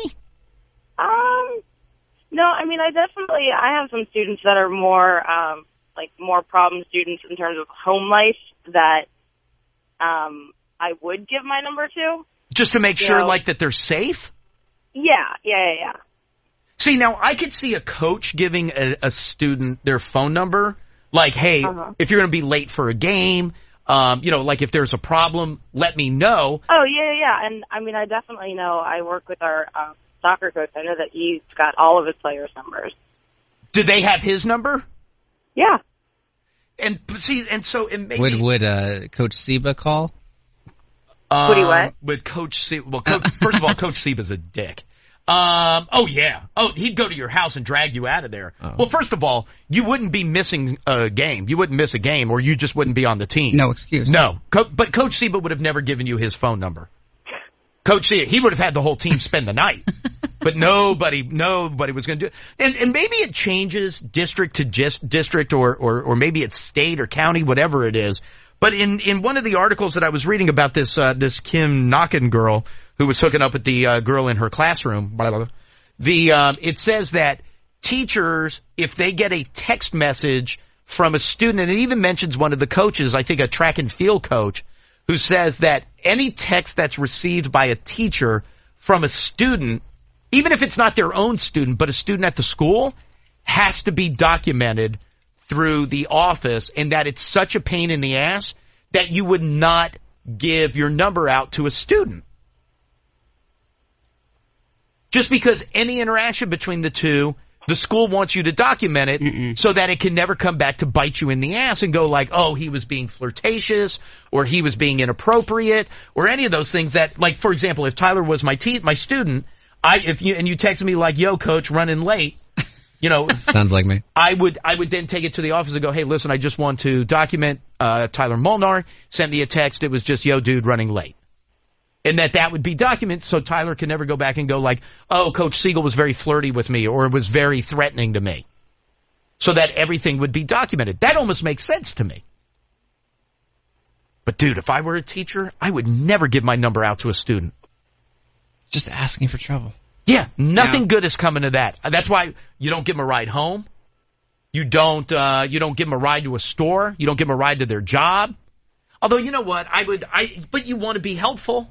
No. You would, also don't want to sit in a courtroom and be accused of something terrible. No, but to give a student a ride to their job that's like a mile away, dude. I could see doing that. And then back to the phone number, I could see your gang from school being like, hey, that teacher gave us her phone number. Let's prank call her all night. Okay, well that's prank calling, but that's not having an inappropriate relationship. It still would make the teacher regret giving out the number. Absolutely. Nothing good could come out of it. I'm trying to think. I don't think I ever had a teacher's phone number. No. I never had my coach's phone number. My parents did. Well, yeah, if for some reason they had to contact him about something. I'm trying to think I just have like now I feel like I have my kid's teacher's email. Yeah, but that's how they communicate now. But yeah, no, I don't have, but I was trying to think if I have any of their phone numbers and I don't. Why would I call them? Dude, how sketchy would that be? Hi. Sup? Sup, Lauren? Oh, I wonder how Lauren's weekend was. God, you went this long without mentioning her. I hope not. Well, I wasn't even thinking about her. Was she doing anything fun this weekend? Now you sound like Justin. Oh, drunk Justin? Oh, did they hook up? He wanted to holler at her. He wanted to know where she was drinking over the weekend. Ow. Oh. What? All right, very good. Thank you, teacher. Do we have to censor your eye? No, it was the back of my head that hit the microphone. Why would you do that? How could you be that teacher and do that? I don't know, especially at that school. I don't know how any teacher would risk it, knowing how every day, go to the Daily Mail, every day there's like 10 teachers in there who get busted. Why would you do it out of the same high school? Because your dad is the school board president. Does he have to go now? Does he have to go? No, you can't punish a family member. Well, I'm not punishing a family member. I'm punishing the school board president. If it comes out that there was some sort of attempt to cover it up, well, then you're in trouble. Well, you're in trouble. Definitely on your way out. But you got 3 teachers at the same school. Yeah, but But earlier I asked, parent, you're not pulling your kid. I asked the question. You're not pulling your kid. Are you? No. You're definitely concerned. You have the talk with your kid. But you look at maybe this isn't systemic and is really a result of these people being in positions where they thought they could get away with the abuse because of dad's a judge, dad's parents, the school board president. But just still, listen, you want people in a school to fear the consequences of committing acts like this, obviously, regardless of who their parents are. But you can maybe go, okay, but this person thought this.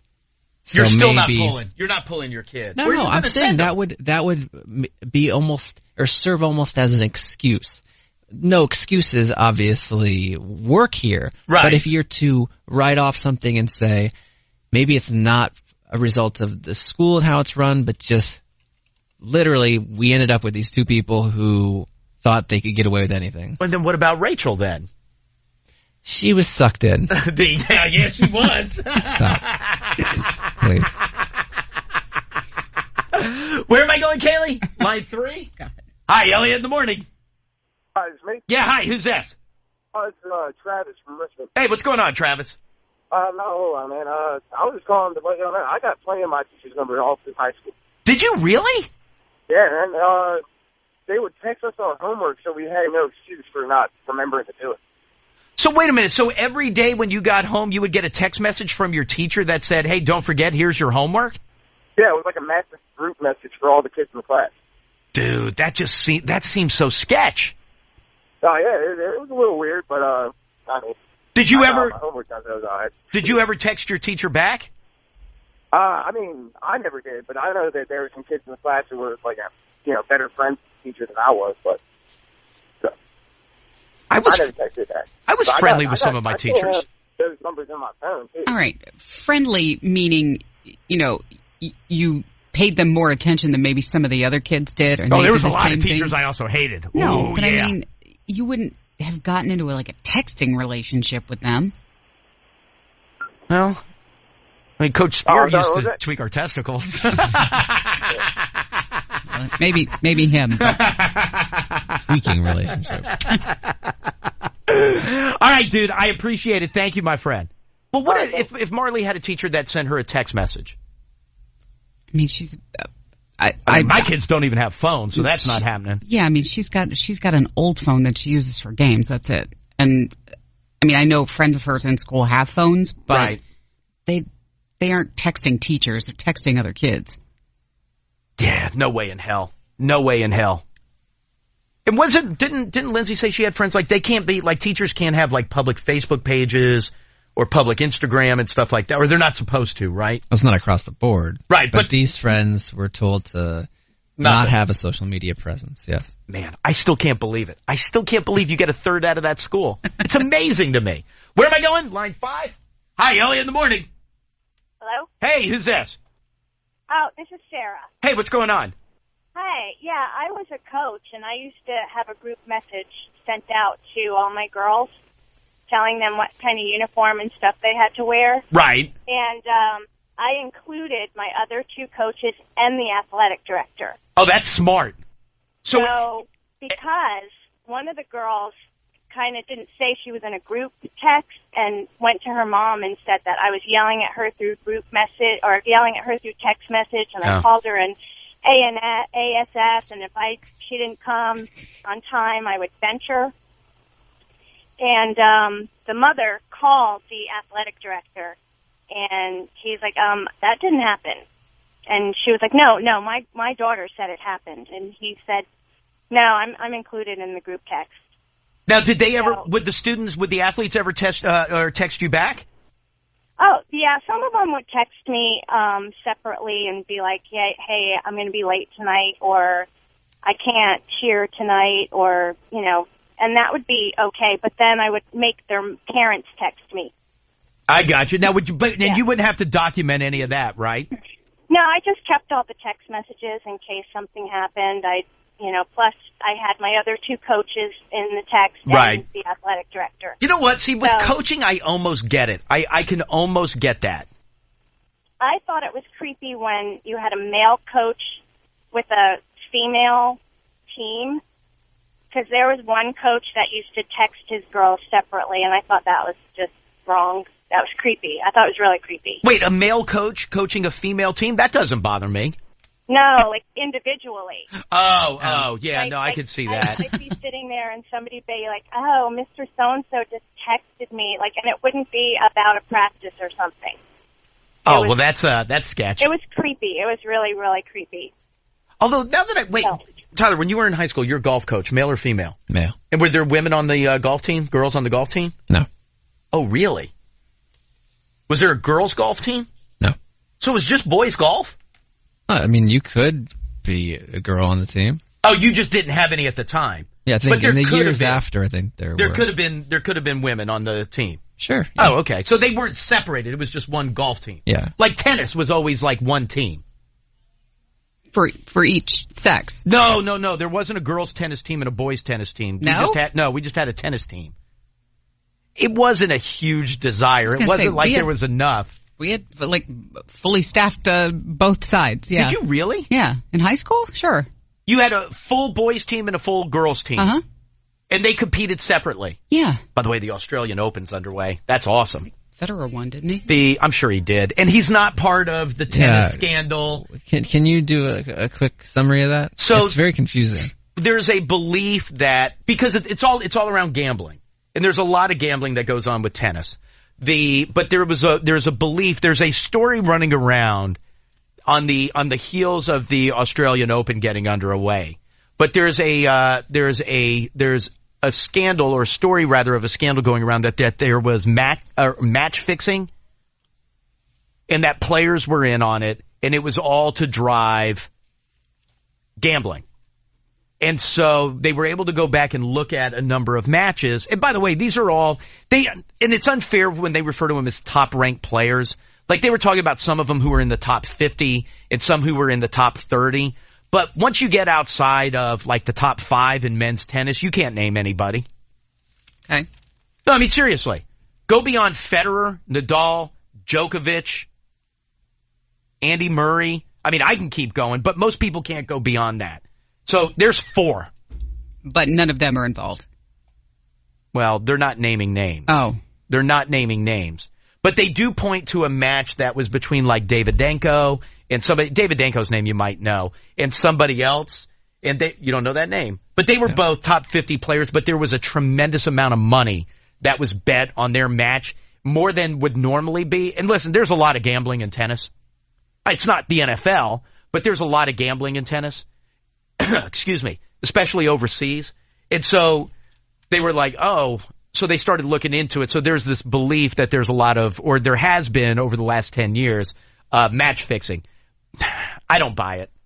I don't think Federer's throwing a match. If anything, a lot of the big rank guys will show up at like an off tournament, get the appearance fee for playing one match, and my ankle hurts, or they lose in 5 sets or whatever it is just to get out, but they get their appearance fee and then they're done. So Nadal, Djokovic will show up at a tournament, they'll play one match and suffer like some heat exhaustion and have to pull out, but they get paid bank just for showing up.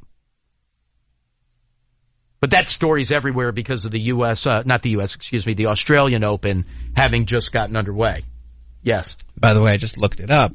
There's now a full-blown girls golf team. Is there really? Yeah, Milburn High School in New Jersey. And for tennis, they're split, boys and girls, but girls play in the fall, and this must be because of resources, and the boys play in the spring. No, they do. I just read No, but that's not why. They would move it to the spring because guys in the fall are probably playing football and baseball.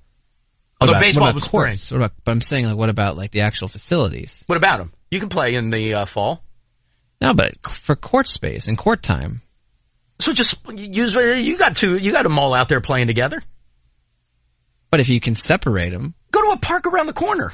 You can't play at a random public park.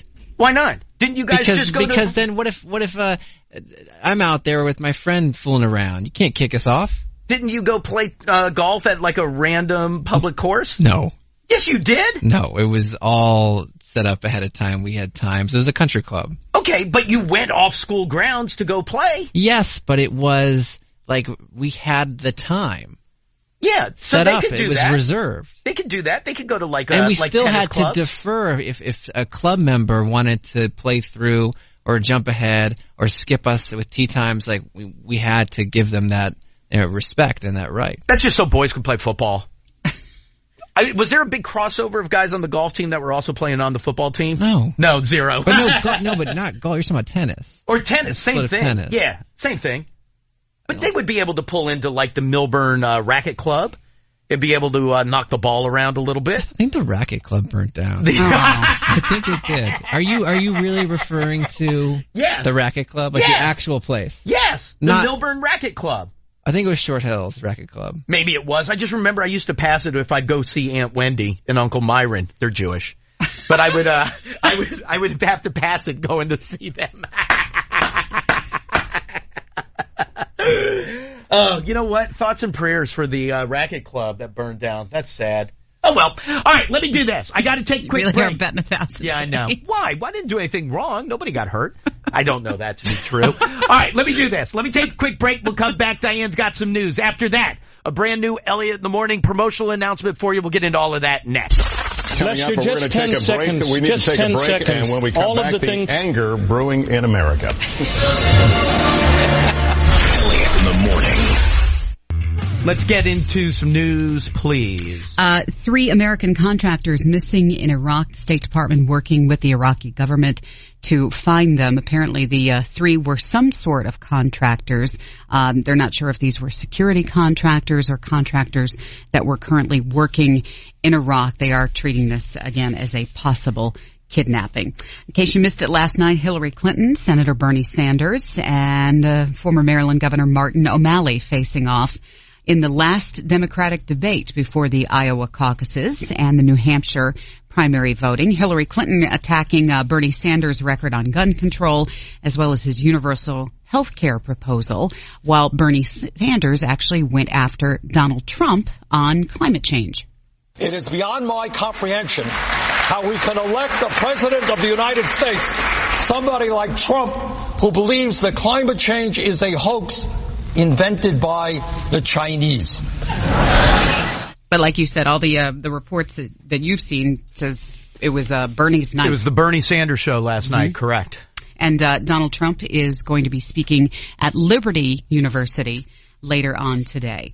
They said that there are workers at least 9 airports across the United States, not only D.C., but also Boston, New York, Newark, Philly, Miami, Chicago, Portland, and Seattle, who are going to be protesting, showing an act of civil disobedience on this MLK Day as they push for a $15 per hour minimum wage, better benefits, and job protections as well. Woodbridge man accused of trying to join ISIS, arrested by federal authorities at Richmond International Airport. This goes back to Friday. Right. As he was that story is intense. Headed towards his gate. They said the 28-year-old man, Joseph Farouk, is charged with attempting to provide material support and resources to a designated foreign terrorist organization. There's another guy from Woodbridge, Mahmoud El Hassan, also arrested, charged with aiding and abetting. So I guess Farouk had become friendly with somebody that he believed would be able to get him to Syria. Mm-hmm.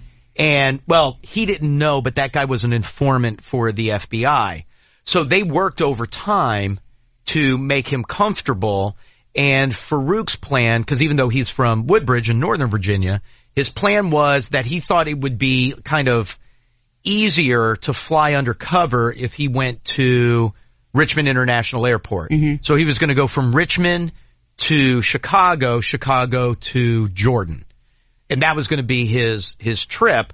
But the informant who was like, oh yeah, you know, once you catch your flight in Chicago, when you land, these people will be there for you. They'll know what you're doing. So Farouk goes and gets his buddy, who's a cab driver, to drive him to, I guess he was about a mile or two away from Richmond International Airport, but he didn't want his buddy to have to drive to the airport just in case. So he had a separate cab take him to the airport. And dude, he made it all the way through security and was heading towards his gate. And all of a sudden, hello, FBI are calling. Yeah. And they nailed his ass. And then they got his buddy. Good for them. So yeah, they definitely. How intense does that work have to be? That's got to be nuts. To be undercover like that? Well, yeah, but I don't believe that the guy who was working with Farouk, the informant, he's not FBI. He was just working for the FBI. So the FBI is pinching him anyway. But could you imagine being in the FBI waiting on the other side? You always said that you thought I'd be awesome at that job. Which is blend in, Diane. Totally opposite to what everybody else thinks. Blend in. You know who would pay me? If all of us were at an airport, just kind of sitting there waiting for a plane, not one person's going to pay me any mind. Look at me. I think that'd be your problem, people looking at you. No, they would just look at me and go like, oh, that guy's disheveled. They're not going to think that I'm undercover. They're not going to think I'm FBI UC. Disheveled doesn't mean you blend in, though. You stand out. Yeah. So you're saying people would suspect you of being undercover. Exactly. Because you're going to stand out. Yeah. Everyone saw your tease video from last night. That was rough. That was rough yesterday. Well, you know what? If I'm being honest, I played a late hockey game on Saturday, and then I didn't shower at all yesterday. So I had to put... Excuse me. I had to... You've always told us how bad those pads smell. I got new shoulder pads for Christmas. There's no excuse for how you looked yesterday. I put a kepi on. You looked like a homeless Edge. Oh, thank you. Thank you. Like if you two went belly up and he lost everything and stood outside a restaurant. That was closed, by the way. Well, you still were outside a restaurant. Right. Like homeless people, that would be him. Okay, but I mean, I'll take the comparison to the Edge. That's awesome. I've never been compared to the Edge. He somehow flips that around to being a positive. I like the Edge. I don't like you too, but I like the Edge. I think it's because of the hat. But you have no idea what a mess I was yesterday. So sorry, I put a kepi on. Big deal. No, Diane, it's because of his guitar skills. Look how bad my eyes look there. They look puffy. How about your facial hair? What's wrong with that? Everything. No, just because. Oh, I'm sorry. Because I color it blonde on the bottom. Blonde. Big deal. Yeah, but that's not gray. That's blonde. Initially, when I first saw the little thumbnail, I thought it was a yarmulke. Hobo. Oh, a yarmulke. A yarmulke, yeah. Well, not at meat in a box. You can't wear that there. Well, I thought you were being ironic. And then when I saw it up close, like, all right. What's wrong? I feel like my facial hair looks like it always does. Yep. Yeah, which isn't bad. But anyway, back to my point. Yep. By the way, there's plenty of people that believe that I'm CIA just covering myself as a disc jockey. Who believes that? A lot of people. A lot of people believe. Ever since I interviewed Chuck Barris, a lot of people believe that I'm CIA. Tell Elliot we think he's CIA. That was, by the way, somebody screwing with you. Not at all. By the way, and we referenced this either Thursday or Friday of last week. All right. What did we say? I am sitting on the biggest national security secret of all time. Of all time. You know who gets information like that? The Central Intelligence Agency. Okay. Thank you. All you're doing now is upsetting people. Who am I upsetting? You're getting people wondering, well, did he talk to that attorney? I did. Oh, well, this would be prime time. So here's okay. Do people know what the secret deals with? People Roughly. that have listened can put it together. If you're just tuning in, I don't. If this is your first day, I think you should reset. I can't reset because I don't know what's come out. I don't remember what's come out. I don't remember what I've said. What do you mean what's come out? Somebody has wronged me and I want to shame them. Okay. Somebody has wronged me in a bad way and I want to shame them. You can be a little bit more specific than that. It's a man. Remember Diane? Diane blew the gender cover last week. It's my fault. It was actually. It was, yeah. You were the one who said he. Oh, for God's sake. Well, you blew the gender cover. And that's when we had to remind everybody Diane is the biggest instigator in the room and always has been. I'm all right with that. But I wanted to speak to an attorney before I let loose because Friday was payday. Well, for some. Okay, well, I mean, yes. But for him, there she goes again.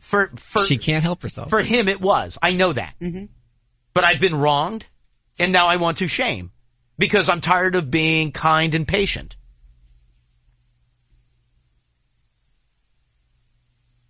So unless there is a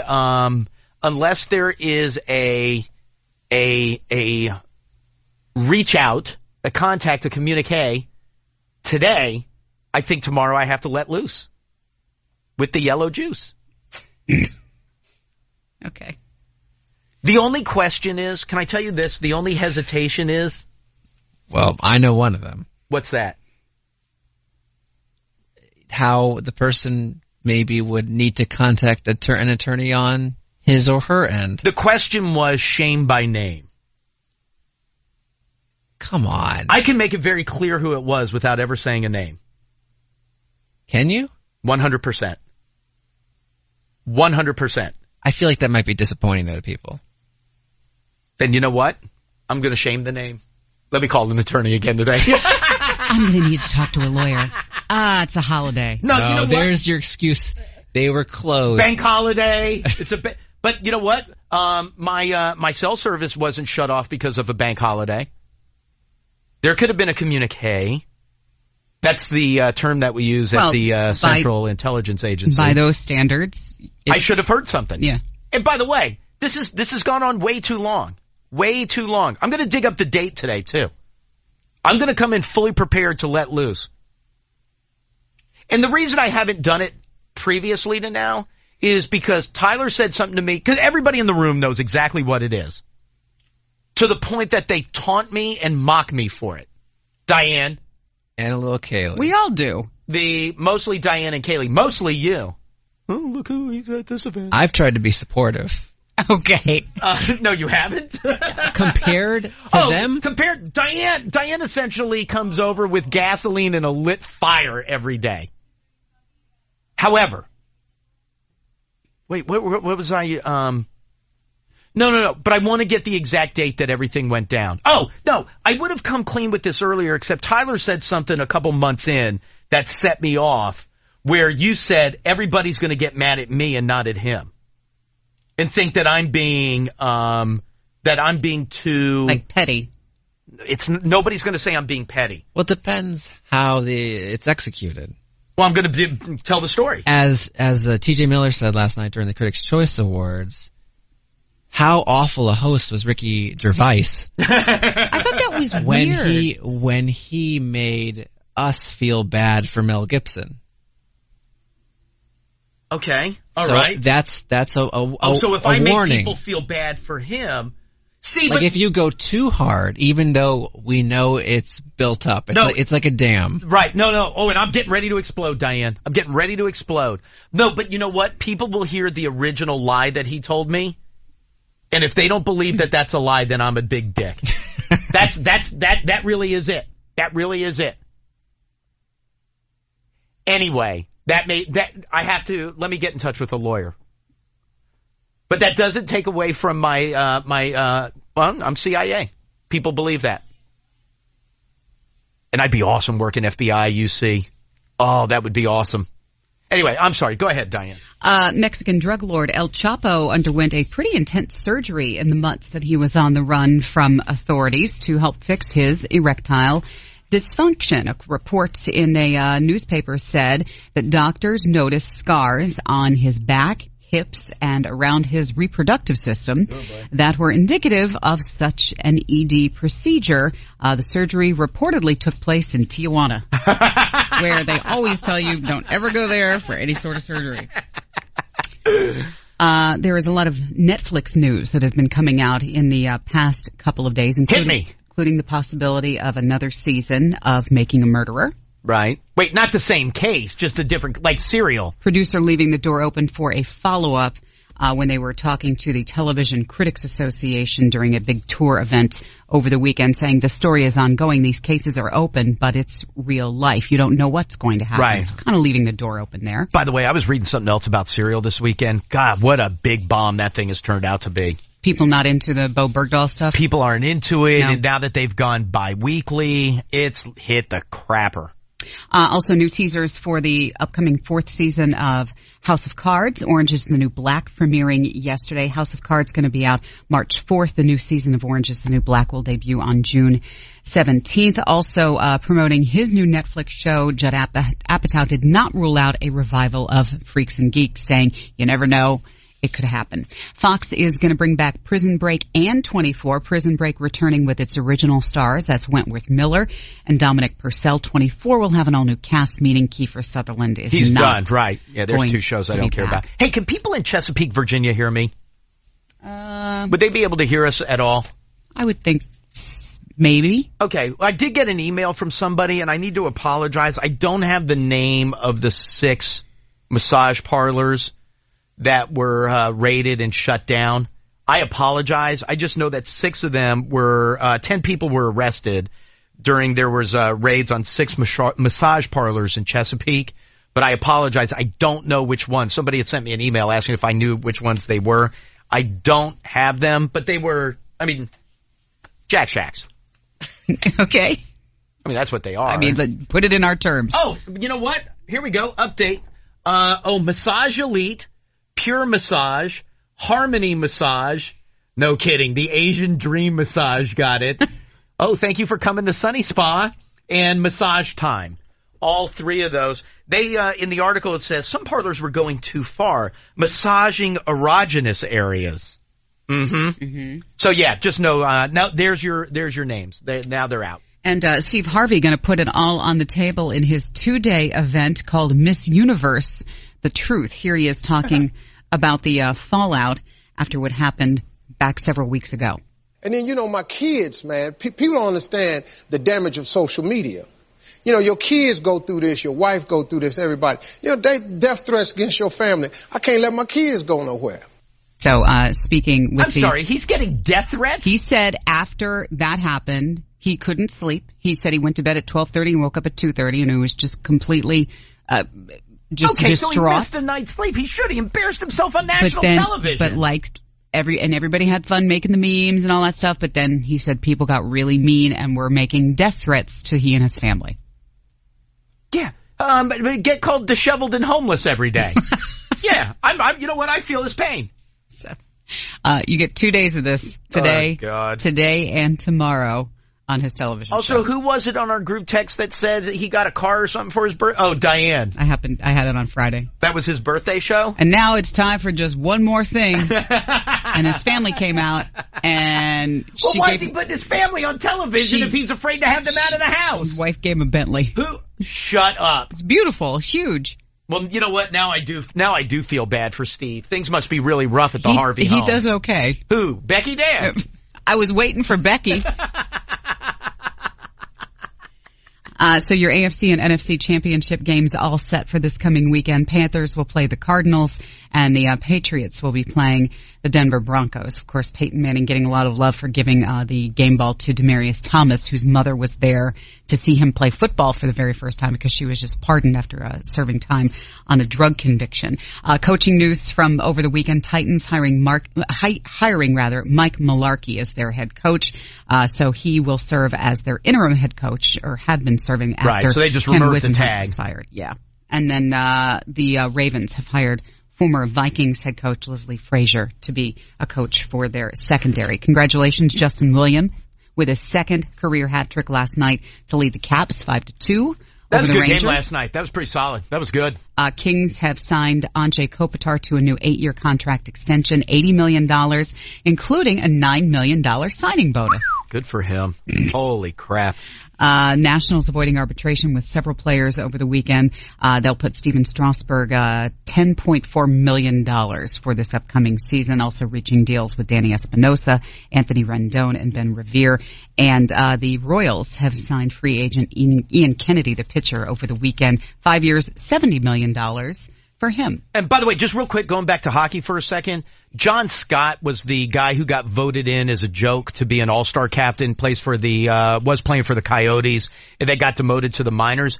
He got traded over the weekend to Montreal, and then got sent down to their AHL affiliate, St. John's. There's a chance that doesn't happen. No, unless... Why would they vote him in as a joke? I don't get that. That was the whole joke, was because fans get to vote who the 4 captains are. Oh. So he got voted in as a joke. Like the fans were like, hey, I know, let's vote for John Scott. So he was voted in as a captain along with Ovechkin, Patrick Kane, and I can't remember, Jágr. So he was the 4th one. Yeah. And then remember, it's horrible. I hate it for the sport. It's an embarrassment. I hate it for the sport. It's a time to show off players, not make a mockery of it. And so that's why they're going to have to change everything.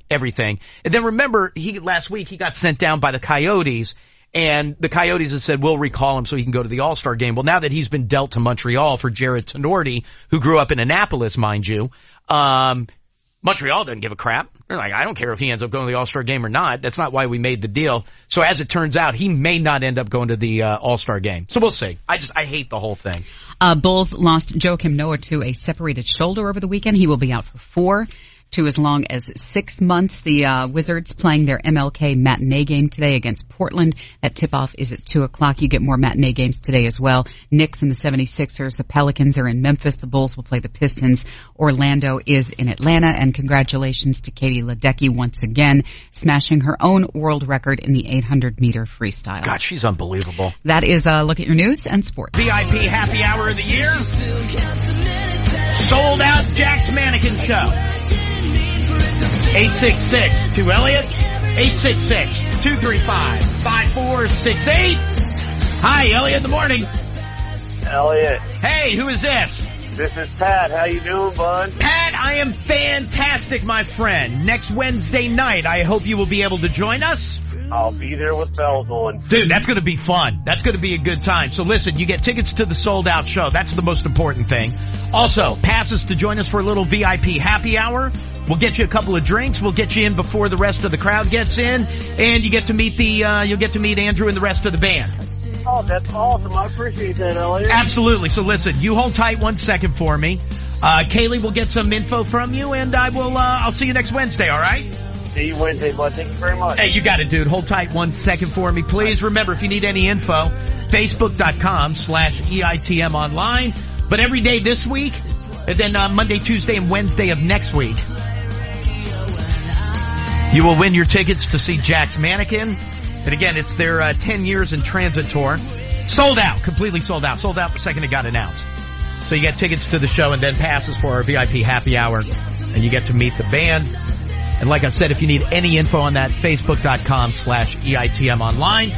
Don't forget, later on this morning, I will give you tickets to see Weezer and Panic at the Disco.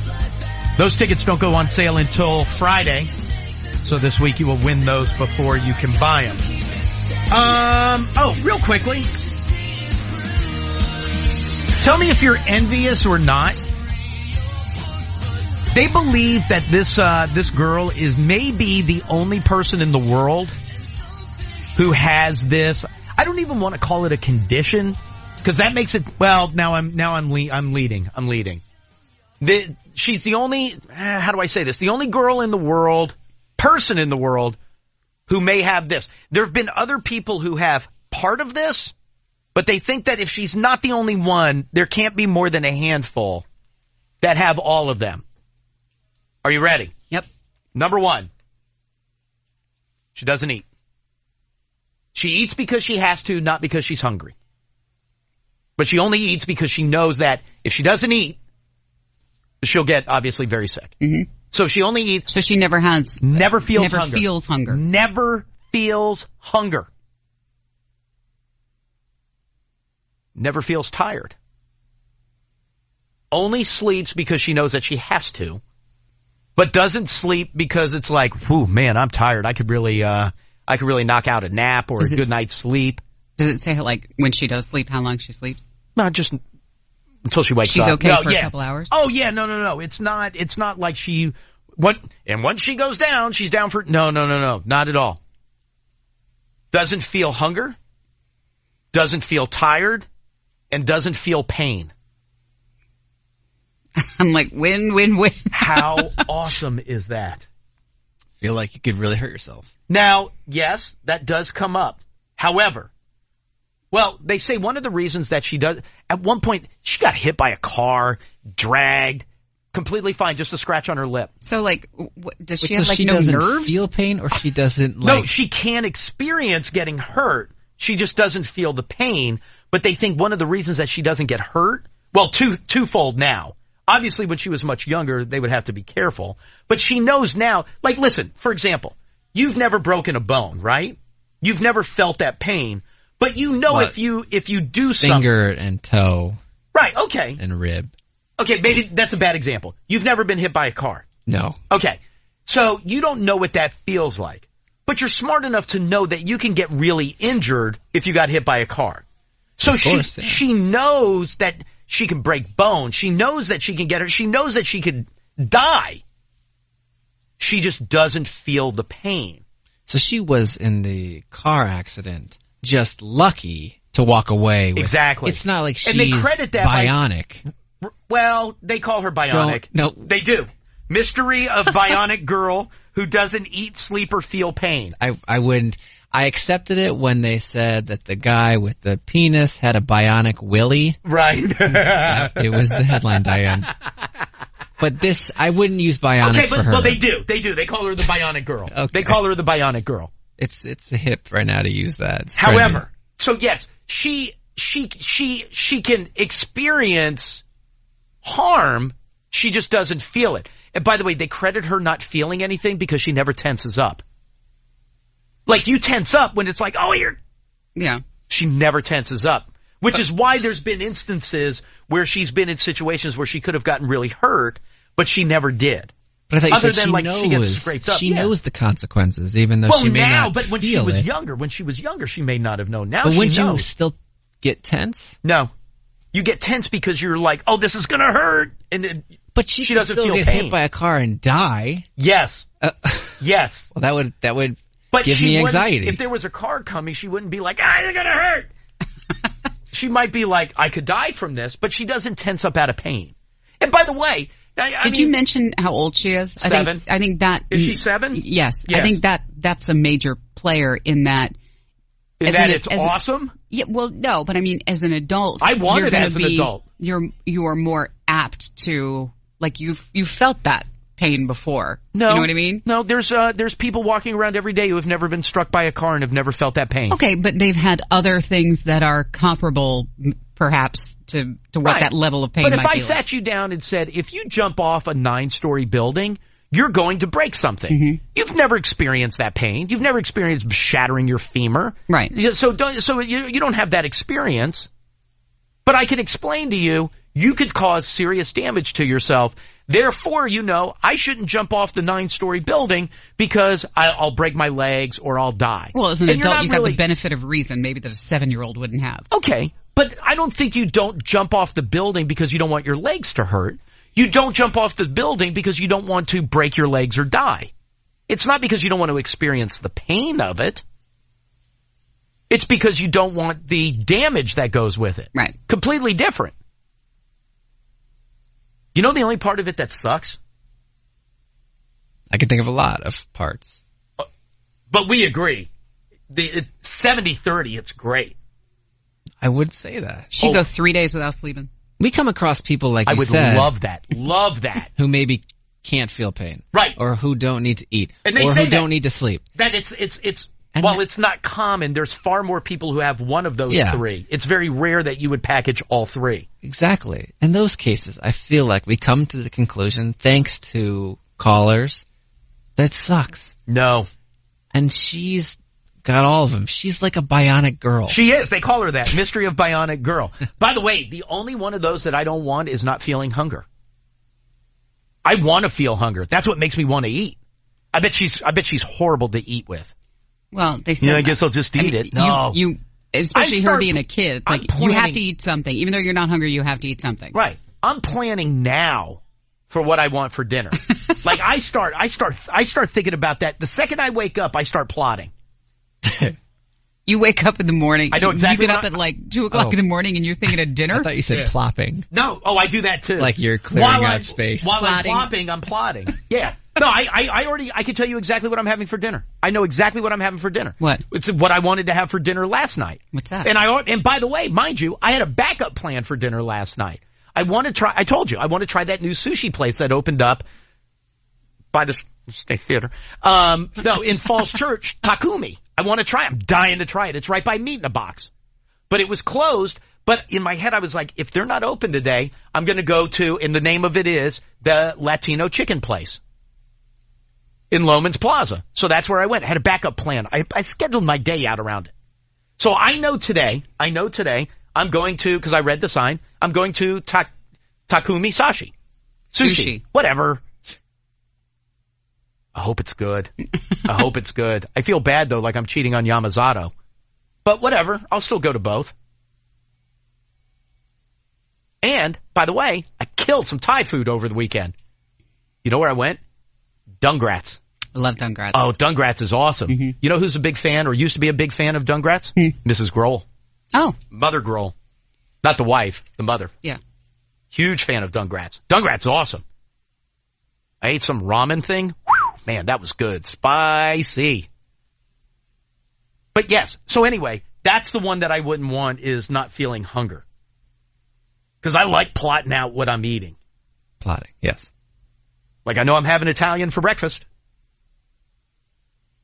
Probably we'll have a sensible lunch. What's that? More Italian. Did they bring dessert? But other than that, it's great. To never feel tired? Does she argue that? No, not at all. So she hates it? No, she didn't say. She didn't say. Her name is Olivia Farnsworth.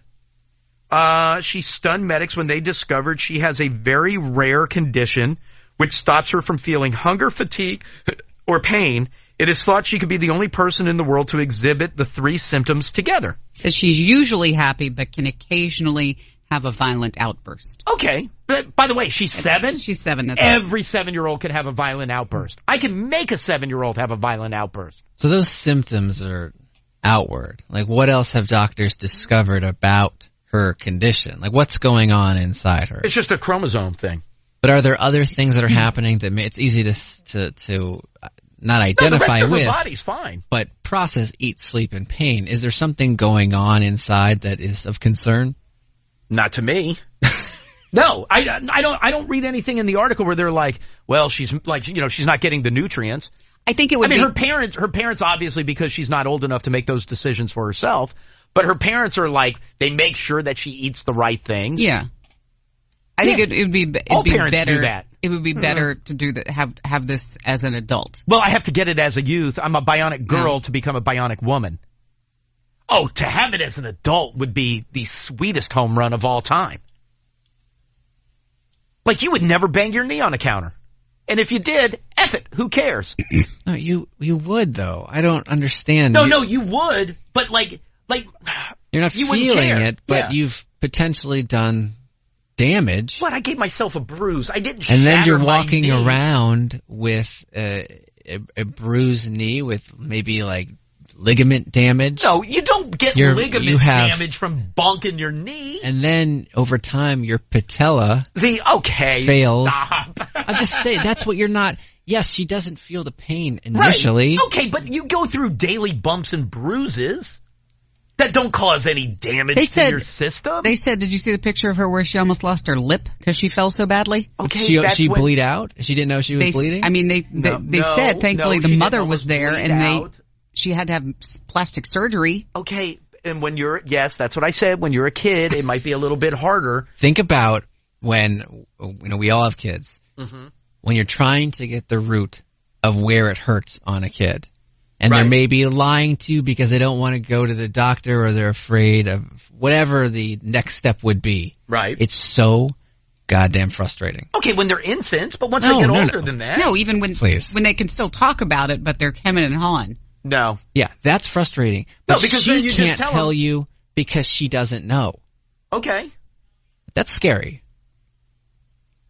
It happens. Imagine being a doctor trying to diagnose that too. What, the disorder? No, but before they know that she's bionic, right? And they're bringing her in, and there's no obvious, bloody part that you can say, okay, it's got to be this. What did you bang?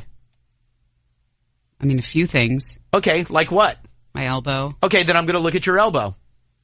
Does it hurt? No. Okay, well, let me look at it anyway. But she's going to answer, does it hurt? No. She's going to answer no to everything. But I know that she has that condition, so I'm still going to look at the elbow. And by the way, how about a positive? Give her all the shots you want.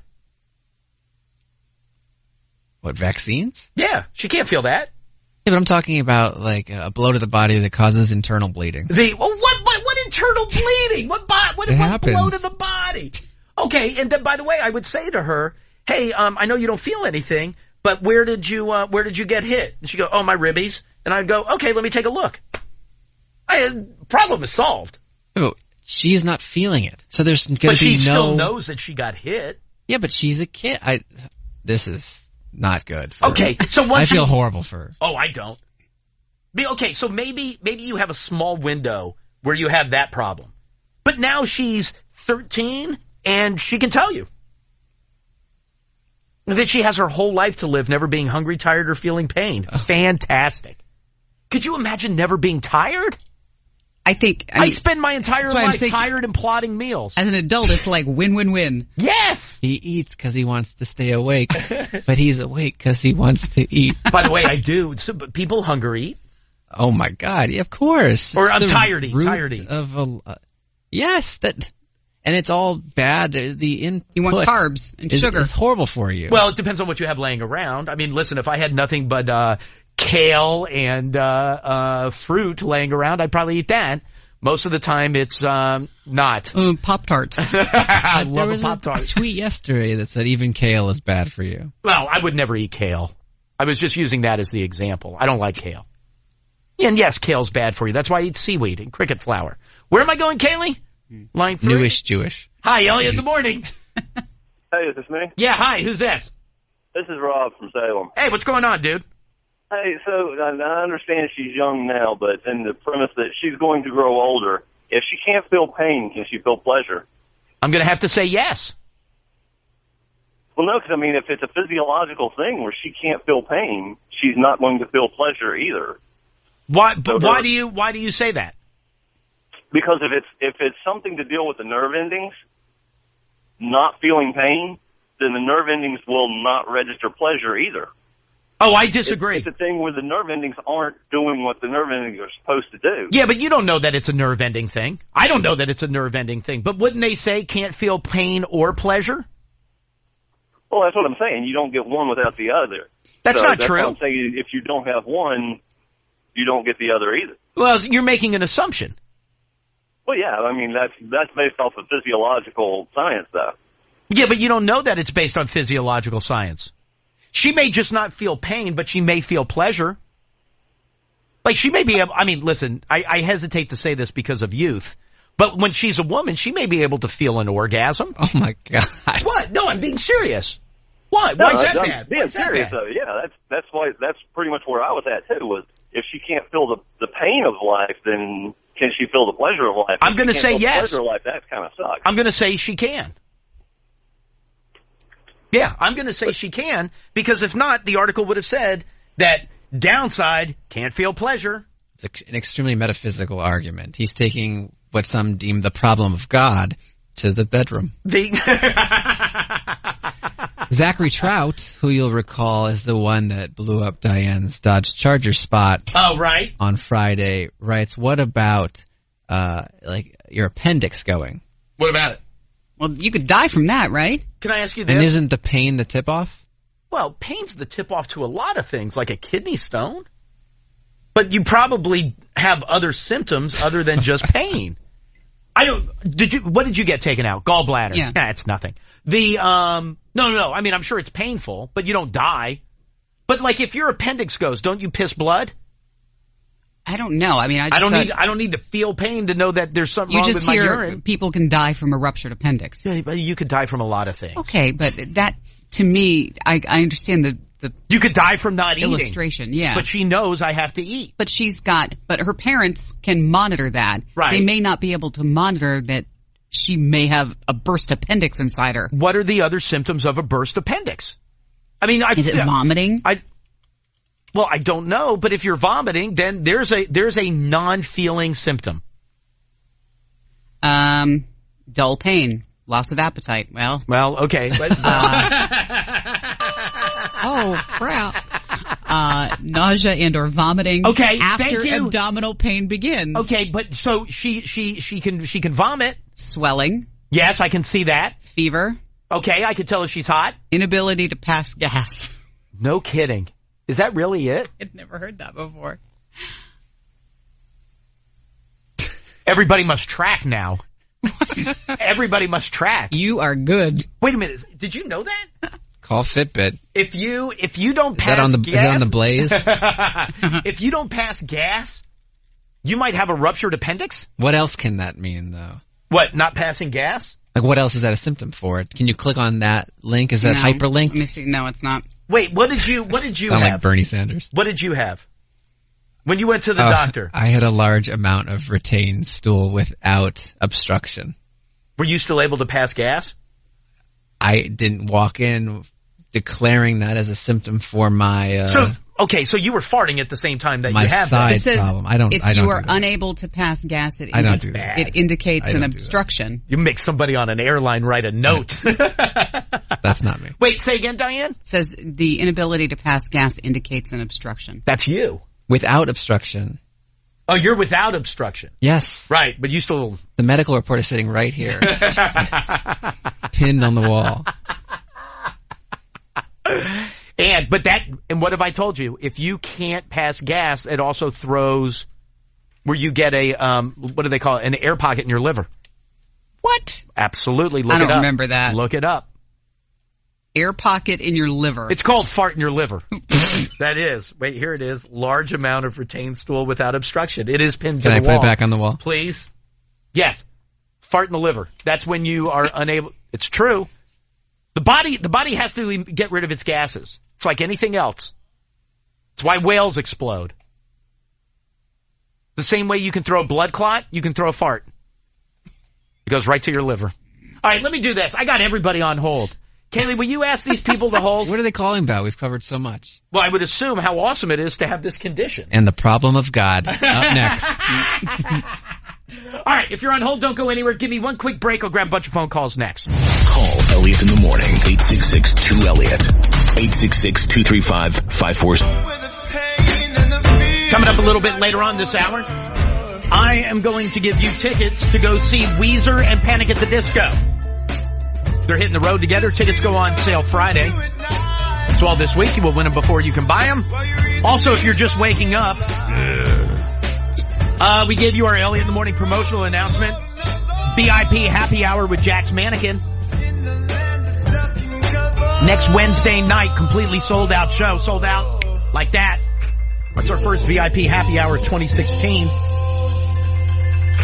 You can keep up with everything going on. Facebook.com/EITM online. All right, Kaylee, let me get into calls about my bionic girl, where I feel like during the break we decided it's awesome. Hi, Elliot in the morning. Hello. Hey, what's up? Hey, what's going on, dude? Hey, not much. How you doing? Good. So this girl is fortunate in that she doesn't eat, sleep, or feel pain. Right, sure. Initially, I thought, hey, man, who doesn't want all that? Would you buy a car if the gas gauge never worked? Yes. You would. Right, because it would seem like endless gas. Is that what you're thinking? No. And listen, smart mouth. All right. My, sorry, you were getting very loud. My motorcycle doesn't have a gas gauge. Because it's been broken forever. No. It doesn't have a gas gauge. It's never had a gas gauge. No. You're going to use it every day. Really? No, I don't. That I don't. But I know that if I go X amount of miles, I need to make sure I have gas. Have you hopped on it since the Foo Fighters anniversary blowout? Yes, I have. When? To move it from one side of the garage to the other. I think I rode it like 2 more times after 4th of July. No, I don't. And, you know, goddamn having kids. It chews up so much time. And the work schedule. Because I don't like riding it into work. And I know, get some cold weather clothes, pussy, whatever.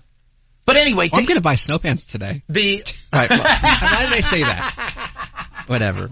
If I'm ever at a biker bar, just for reference. Right. Was it okay that I said hopped on it? What do you mean? Hopped on the bike? I asked you when the last time was you hopped on it. Yeah, sure. Yeah. Okay, well, Diane looked at me like I was talking about bunnies. No, I would say, when was the last time you hopped on the bike? Yeah. Or let's hop on the bike and go for a ride. Yeah, that's fine. Okay, good. Yeah. Noted. But yes, my motorcycle doesn't have a gas gauge. So to answer that guy's question, who was trying to be smart. So you just reset the trip odometer, right? Absolutely. Okay. Absolutely. So there is a way to monitor it. Yes, of course there is. The same way I told you, transfer that to your appendix. There is a way to monitor that without knowing your appendix just exploded. So yeah, she would be able to tell. That's why it's awesome.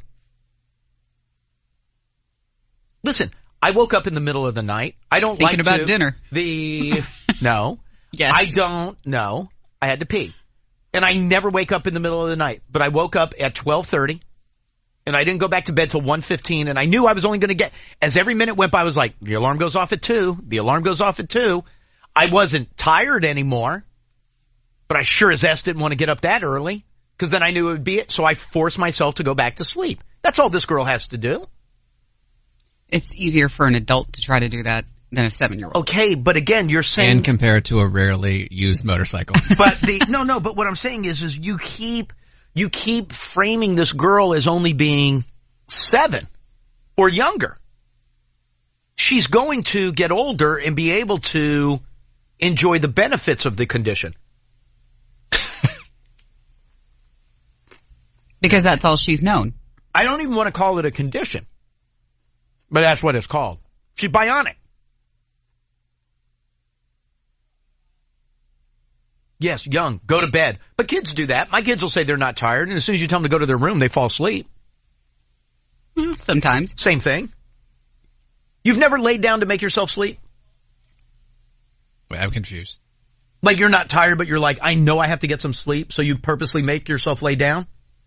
Well, yeah, I've done that. Yeah, okay, same thing. Yeah, but not day in, day out. No, but you routine. No, actually, not at all. Just said that. Where am I going, Kaylee? Line 1. Hi, Elliot, in the morning. Hey. Yes, ma'am. So I work in EMS, and as far as the symptoms is with your appendix bursting, when your appendix is inflamed, all you're going to feel is pain. You're not going to have any other symptoms. Okay. As far as the nausea and vomiting go, when your appendix bursts, what makes it deadly is not that your appendix is a vital organ. It's because it holds a lot of like toxic stuff. Sure. So you're when that, poisoning when that's released into the rest of your organs, it's going to infect everything else. So the nausea and vomiting is going to come way later and most likely too late, because when you get nausea, vomiting, you're like, oh, I probably have the flu. I'm not going to go to the doctor. So you're going to end up living with that for like a week before you're like, hey, this is kind of odd. Like, wrong. And let me tell you why. Because that's your version through somebody who feels all of these things. If you have the condition where you don't feel anything and all of a sudden you start vomiting and something isn't right, you are going to take yourself to the doctor because you know, I don't feel what's causing this, therefore I need to have an expert look. True. You would probably be a little bit more cautious. But Oh, you'd be a lot more cautious. You'd be way more in tune with your body. Like, for example, if I was, what's that guy's name that we were talking about? Matt Mitrione? And my eye was all swolled up like his was, I couldn't feel it, but I would certainly be in tune with it and go to the doctor and go, hey, something looks wrong with my eye. I know I was hit there. Well, when you're thinking about like parents, when your kid gets nausea, vomiting, or fever or anything like that, right? Your first instinct isn't to take them to the hospital immediately. I realize that, but you know what my kid doesn't have? My kid's not bionic like this girl who can't feel pain. So you keep trying to attach it to, you know, what everybody else has. The bionic girl doesn't have that. So yes, if she started throwing up, then you would have to go to the doctor where normally you wouldn't have to. But I would still take being bionic and having to go to the doctor more frequently versus not being bionic and never going to the doctor. Okay. Capiche? Yeah. Thank you. Capiche? Yeah, understand. Aggressive. No, not at all. Italian. But do you understand my point that I was making there? With capiche? No, with the vomiting thing. Yes, she wouldn't be able to feel the pain of the appendix busting. But if my kids were bionic and they started throwing up, I would be like, hey, what's making you throw up? And they'd be like, I don't know. It'd be like, time to go to the doctor. As opposed to going, well, let's wait and see if this subsides. And again, you're talking about a small window of youth. A small window of youth. Once I'm into like my tween years, good to go. Solid. You can still have medical issues. It's just not your parents' present concern. Well, right. I mean, concern, yes, but immediate concern because they won't be around you. Yeah, but if I threw up right now, I would never go to the doctor. But you never throw up, except when you have a migraine. True. So you'd probably go. Now, if I threw up?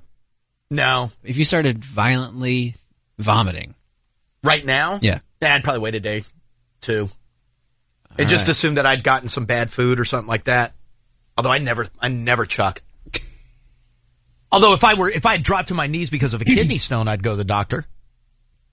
What do I have if I got to pass a kidney stone? Although it's a chick, she doesn't have to worry about passing a kidney stone. It falls out. What would you go to the doctor for? Right now? Yeah. Probably a kidney stone. They say that's bad. That's bad. You were kind of hesitant with that. Mine is like a broken bone or something, like where I had to. What and happens? It was coming through the skin. You go to the bathroom and you pee blood. Would you go then? No. No? Not immediately. Because let me justify it. And you hadn't been kicked or punched in any way? No, but I would think that I ate something that got into the, sometimes you do get you get debris in your urine. So I would think that maybe something cut up the, what's that tube called? Your ureter? My ureter? Yeah. I would think that maybe something nicked that. Or I drank something that caused my urine to turn red. Beer and glass. If it kept going, then yeah, then I'd go see a doctor. All right. Why? If you piss blood once, you're not going to a doctor for that. Certainly call. I wouldn't apply what I've learned or what became obvious as you were talking, what you've learned through your vet. Right. Concerning your dog to a human's condition. Yeah, you wouldn't call right away. You'd wait and see if your next urine was bloody. No. What if you had blood in your stool? It depends. If I called every time I had blood in my stool. There we go. Yeah, but but that's the thing. Was it actually trace? Yes. No, but you hear the thing I can't. about... My buddy Screech gets mad. But my buddy Screech is the new Kingston. He's like, oh, if ever you guys talk, I got to turn it off. Like the mascot? No. His nickname is Screech. Oh. Yeah, but like the grinds that we've heard about? Yeah, sure. That I would call. Because I shouldn't have. Or that grounds? I shouldn't have. What do they say? Like coffee grounds. Coffee grounds. Oh, they say grounds. Yeah. I was thinking rinds. Then I was like, wait, that's not it. And dude, it's if not I passed grinds. an orange What is grinds? Say again? Oh, that's the stuff we chew. That's what we chew? That's what we chew. It's also as for those of you tracking as a preteen, that's what I did to my couch. But you said before. Right. That sometimes you can distinguish, or you think you would be able to distinguish if it was just irritation. Yes. Everybody can, yes. Yeah. Did you eat a peanut or are you sick? No, but I'm talking about just, like, from a truly medical perspective. I understand. All joking aside. Yes. Because, I mean, you could say it that if you've nicked with a peanut right, internally, or sunflower seed or something, sure. That could warrant a visit. No. But if it's just... You know. Listen, you know when there's something wrong. If it's just an exterior scratch... Then you're fine. That you're not probably calling about. Never. Oh, No. you never have. Be on the phone every other day. Yeah, no. But I mean, if you, like if I was doubled over, well, listen, we feel like I had a heart attack in here and I didn't call. No, it took you a couple weeks. I think. Yeah, until Hot Jess got me all concerned. Where am I going, Kaylee? But yeah, minus like a compound fracture or anything, I don't know. It would take a bit for me to call a doctor. What line? 1? Hi, Elliot in the morning. Yeah, hi. Is this me? Yeah, hi. Who's this? This is Patrick. Hey, what's going on, dude? I am currently on my way to the urologist because the day after Christmas, I actually started pissing blood. Yes, sir. For no reason. And this has been going on? Sorry, I'm refilling. What's that? He's filling his plate. Hold on one second. That's been going on since Christmas? Well, it hasn't been going on consistently. Right. Like about a week before that happened, like you look at your pee every day, so it was a little discolored. I was thinking, okay, well maybe I'm just a little dehydrated. So I started drinking more water. Well, the day after Christmas, I went to go pick my kid up from my parents' house, and it was cranberry juice red. Oy vey. Yeah. So needless to say, I panicked a little bit and went to patient first. And they did blood work. They took a urine sample. They're like, yeah, I don't know what's wrong with you. I'm going to send you to your urologist. So I said, okay, cool. What do I do in the meantime? He said, drink lots of fluids. And I said, and piss blood in the meantime? He said, yeah, and piss blood in the meantime. So it cleared up, like, I don't know, 2 days later. And I've been good since until until this past Saturday. And I came back. So. Like 2 days ago Saturday. Yeah, 2 days ago Saturday. And so you're going back in today. Good for you. That's the right thing to do. Well, this was a pre-existing appointment. Oh. So I was hoping I'd go in today and say, yeah, because he sent me to have a CT, I guess, to check for kidney stones and whatnot. But so he had me set up an appointment to come back and see him in 2 weeks, which is what today is. Right. And I was hoping I could go in there and say, yeah, no, it hasn't come back, because he said if he wasn't able to find anything, he was going to want to run a scope. Oy. By the way, And, you know what I give you credit for? If I would have gone that long with everything fine, I would have canceled today's appointment. Yeah. I'm being serious. I thought about it. Yeah. I thought about it. Who needs a $10 copay? Is the scope up the? I don't know. What are you getting? Are you getting a colonoscopy or an endoscopy? See, I don't know yet. He hasn't made a decision. I believe that's the decision he's Yeah, well, you'll find out today. Are you going to call me tomorrow and let me know what happened? I can. Yeah. What was your name again? Patrick. Patrick. All right. Hold tight 1 second. Let me make sure I have your number, okay? All right. Yeah, I got to know what happened. All right, dude. I appreciate it. Thank you. Not a problem. And by the way, you wouldn't call to go to a doctor immediately if something was going on today. Minus like a compound fracture or bone. But if you started throwing up, you're not calling a doctor. I would. Look at my side. When my side, it wasn't even a pain, it was a dull sensation. And I went the next business day. If you started throwing up now. And I couldn't stop? Yeah, for the rest of the day?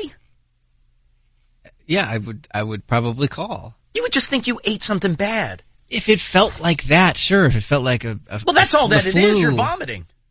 Yeah, but if there was a different sense to it, I would definitely call and find out they're closed for the holiday. Yeah, 2 days. 2 days. I don't want to waste the copay. How expensive that is? Copay? Yeah, but you don't go to the doctor. It's $10. I know, but then it starts running itself up, and then your rates go up, and then 30, your premiums are up. No. Goes way up. Where am I going? Line 2? You know what else is expensive? What's that? Funeral. Not to me, it's not. Doesn't cost me a dime. Hey, go screw. I'm not taking it with me. Hi, Elliot in the morning. Hi, Elliot. Hey. Just wanted to let you know to watch out for the blood in the stool. Okay, I'm fine. I'm totally fine. That was an example of something that came up. Okay, well, I had it happen once Oh, and God. ended up with bacterial colitis and was hooked up to an IV for 3 days with antibiotics. Did get a good dose of morphine with it, though. I bet you did. I bet you did. I was in a lot of pain. I mean, you will know. They thought it was a burst appendix at first, but right. What turned was out to it? be that. Oh, colitis. Bacterial colitis. Right. So just keep an eye out for that. So if you have gushing blood. No, I don't, ma'am. Thank you. Listen to her. I can laugh about it now. I can't. By the way, isn't it always true that you never want bacterial? You'd rather have viral than bacterial? For every single... As a rule. But every single thing that can have viral or bacterial, like meningitis. You can have viral meningitis and bacterial meningitis. You always want viral, not bacterial. Isn't that true? I don't. Do you remember why? Because it's worse. Okay. It's a bold claim that I think needs some confirmation outside of this room. Yeah, no, I would definitely look that up, but I feel like I've always heard that.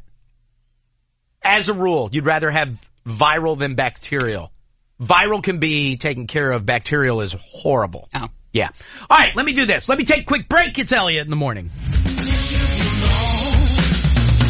Your Weezer and Panic at the Disco tickets coming up in a little bit.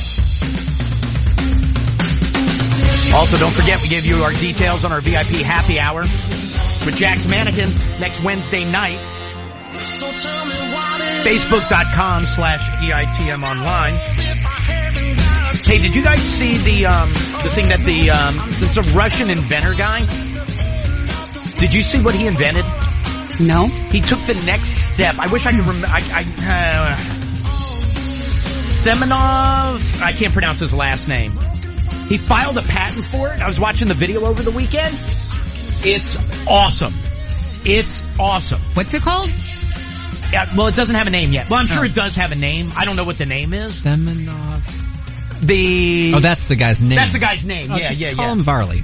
I was never sure how to say the last name either. How about Varlamov? Okay. Tomato. For the first half of his career here, they went with Varlamov. That's true. Anyway, so this guy took so think of a grocery store, right? Yeah. And then what was the next big invention that kind of changed the way people use grocery stores? Self-checkout? Very good, Diane. Very good. What's the next step? And it's genius. I don't know. I mean, I was thinking like delivery, but they've been doing that. So. Oh, yeah, no. Not delivery, by the way, but nobody uses that. I see people do that all the time where you can pre-order everything and then you drive by and you pick it up. Oh, Oh, now we're starting to get somewhere. I've never done that, but now we're starting to get somewhere. Have you ever done that?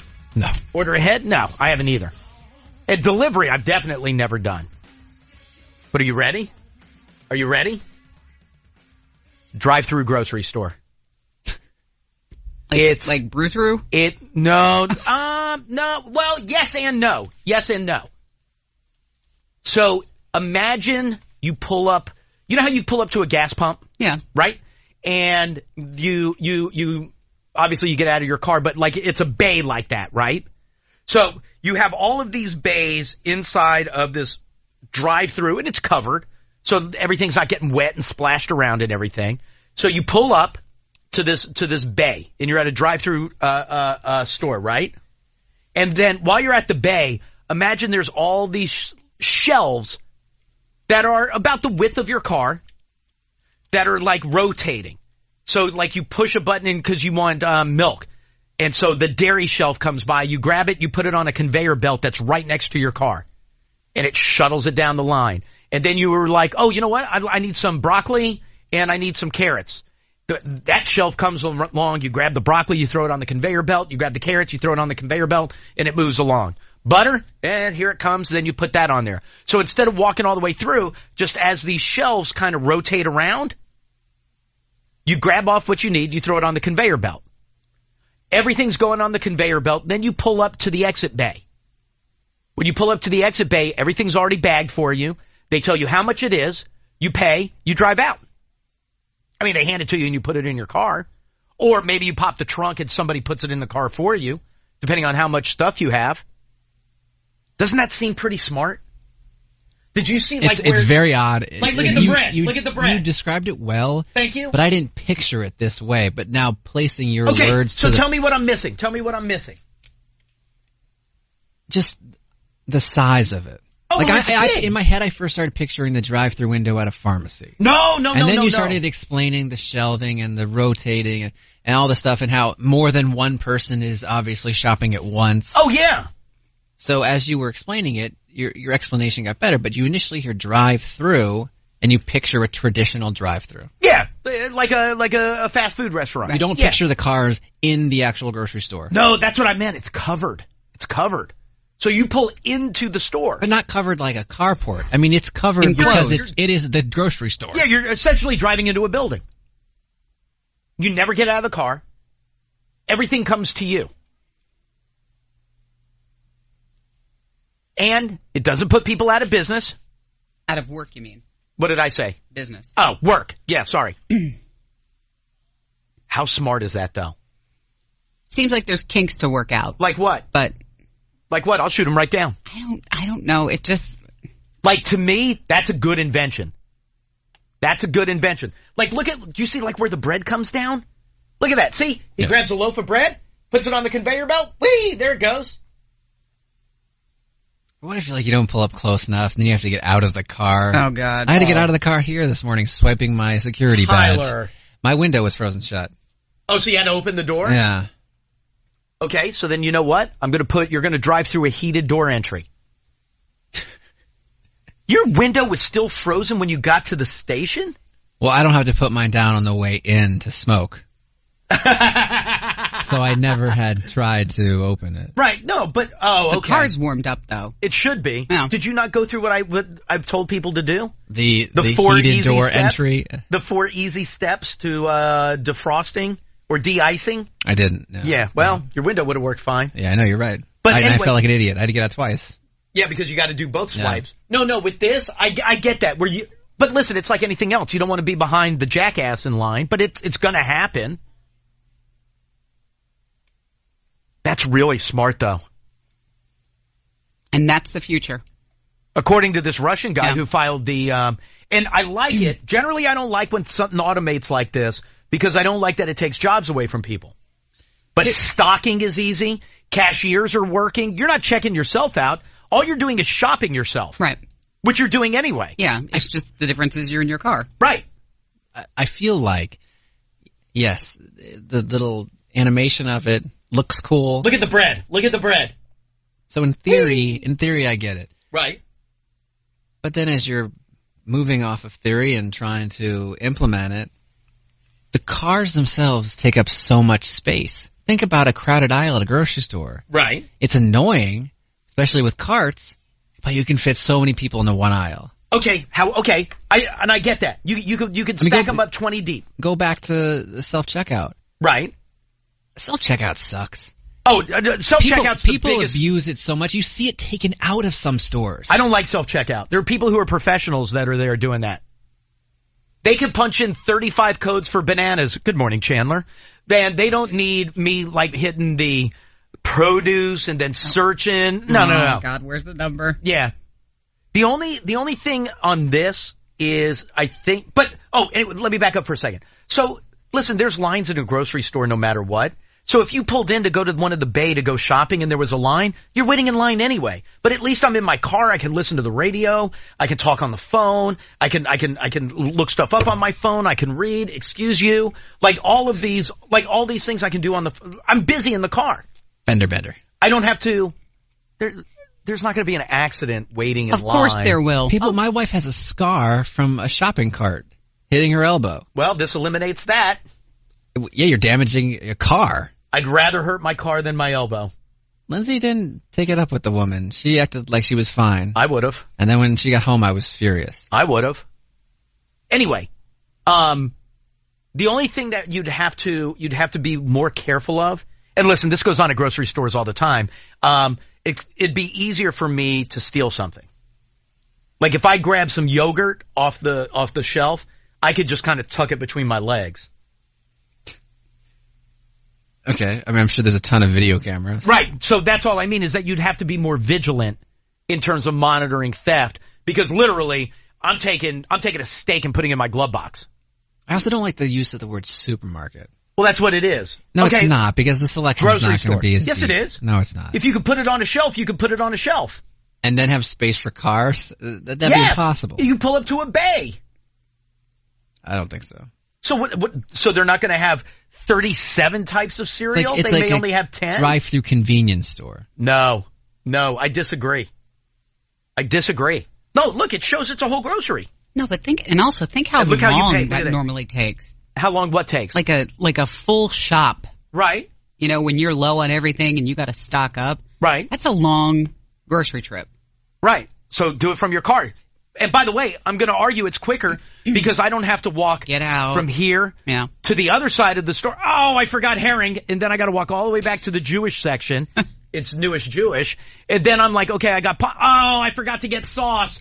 Now I got to walk over to canned vegetables. I don't have to do any of that. Hey, we installed those carbon monoxide detectors, right? Yeah, really. Okay. Now we're going to complain. I've got ventilation.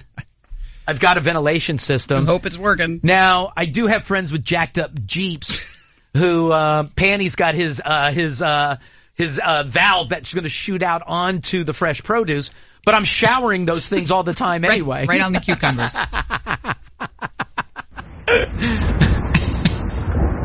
See? Oh, yeah. I'm cleaning. What do we do with the veggie rain? Panny just left.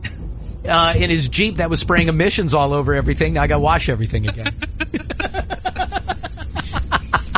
Spraying emissions. I'll just stand in line at self-checkout to the person who's got a cart full but thinks that they're going to be faster than the professional. Can you go around my car broke down? Okay, then push it out of there. I've got somebody that's going to push that out of there. I'm not slowing down productivity because your car is a pile of crap. Hi, Elliot, in the morning. Hey, what's up, man? Hey, what's going on, dude? Hey, back in the 70s or 80s, my grandfather had something similar. I'm not sure if he had a patent on it or not, but basically you pulled onto a conveyor belt on your car, and you had this little number pad. Right. And each item had a number. You punched it in, and some dude grabbed it, and in the end, you went to check out, swipe your card, and you're gone. Oh, so is it almost like some stadiums have this now where as you're approaching the counter, instead of making it to the counter and ordering it, while you're standing in line, you punch in, hot dog, hamburger, popcorn, pretzel, beer. And that way and then you swipe your card and pay for it so that by the time you get there, they're already filling your order. And when you get there, you pick it up and go. Right. They like as you're swiping your card, they're filling your car up. Right. And like the actual time that you swipe the card, your stuff's already in your car. And dude, your old man owned the patent on that? I'm not sure if he patented. I want to patent something like that. That's smart. That's really smart. By the way, you know who would be smart to do that? Target. Wasn't that kind of like the Starbucks app? How you can do the order ahead, and then you just walk in and it's there waiting for you? Yeah, why am I getting out of my car? Oh. I got to find a parking spot. I got to go in. I got to do it. No. Wait, groceries are right here. Zip, zip, zip, zip, gone. Next car pulls in. It's like getting gas. Targets are so big, though. Yeah, and you know what it's like when every pump is full, is occupied. Right, but imagine. And you sit there, and then there's an awful traffic jam. Okay, no, but can I take it to the? Let me take it. Let me take that to the next level, though. All right. Oh, what a horrible saying. Ugh, it's like I'm an iHeart guy. How great, and you know this being from Jersey. How great is it, though? Yes, you're sitting in line waiting for cars and traffic, but when you pull up to the pump, you're not getting out of the car. It's all done for you. It's comfortable. It's convenient. It's awesome. That's fantastic. Yeah. So you don't care how long the line is at the gas station? You still do. Of course you do. But I would rather... No. But you just said you didn't. Okay, but wouldn't you rather the payoff be you don't do anything versus now I got to get out, it's cold, it's raining, it's hot, whatever it is. How does that work? Although, if you're just going for a quick trip, can you bypass lanes like you can at a real grocery store? Oh, like an express lane? I can put one of those in. Not an express lane, just where you don't have to, or is it like a car wash? Are you on some sort of track? I don't know the answer to that, but I'll tell you this. I like how you're thinking, though, because if you're going to tell me 10 items, the second you take out the 11th item, because jackasses do that all the time. Oh, I didn't realize I had so many. Does that mean you do that? No, I don't. No, I don't. I'm a stickler. I don't, if I have, no. Like 14. No, but if I have a 6-pack, I don't count that as 6 items. No, that's one thing. Right. If I have 8 lemons, it's still, I'm buying lemons. That's one. But the second you take that 11th item off the shelf and put it on the conveyor belt, Bay locks up and you have to leave. It was like whoop whoop. So you're still. You mean if I'm you're running in this some sort of and you're trying to line. But then you're still different entry picking what you want from certain shelves. I don't. You need to think that one when through. When you go to a grocery store and you're only going to buy 10 items or less, you still have access to the entire store. You're just choosing fewer items. I'm going to do the same thing. Yeah, but at the end I get to pick the line. I'm not kicked out of the store if I go. Oh, I have over 10. I have 11 now. I need to choose a different lane. Then choose a different lane. You just told me that I get booted from the store. You chose the wrong lane. You told me. Well, then that's unfair. No, it's like making a reservation. All right. If you make a reservation for 6 people at a restaurant and you show up with 30, guess what? You're screwed.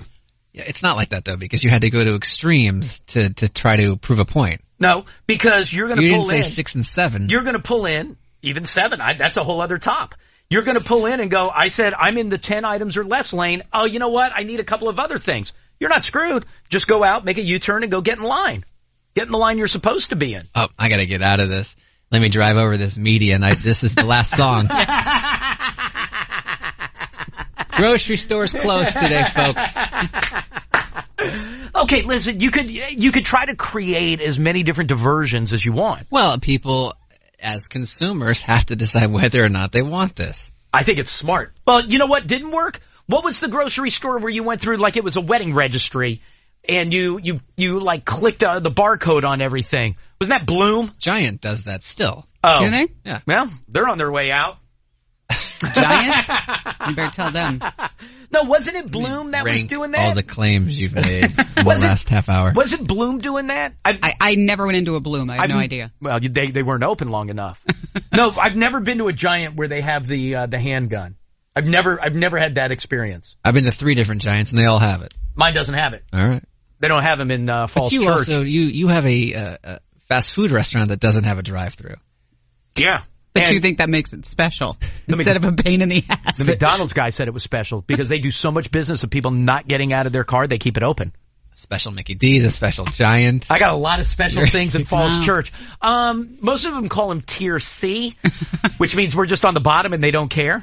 Got the State Theater. You know what? It's right next to Claire and Don's. Where am I going, Kaylee? Line 1. And some outlines. Hi, Elliot in the morning. Hello? Yeah, hi, who's this? Oh, hey, it's Robbie. How are you? Good. I listen to you every day. Oh, it's very kind. It's very kind of you. Thank you.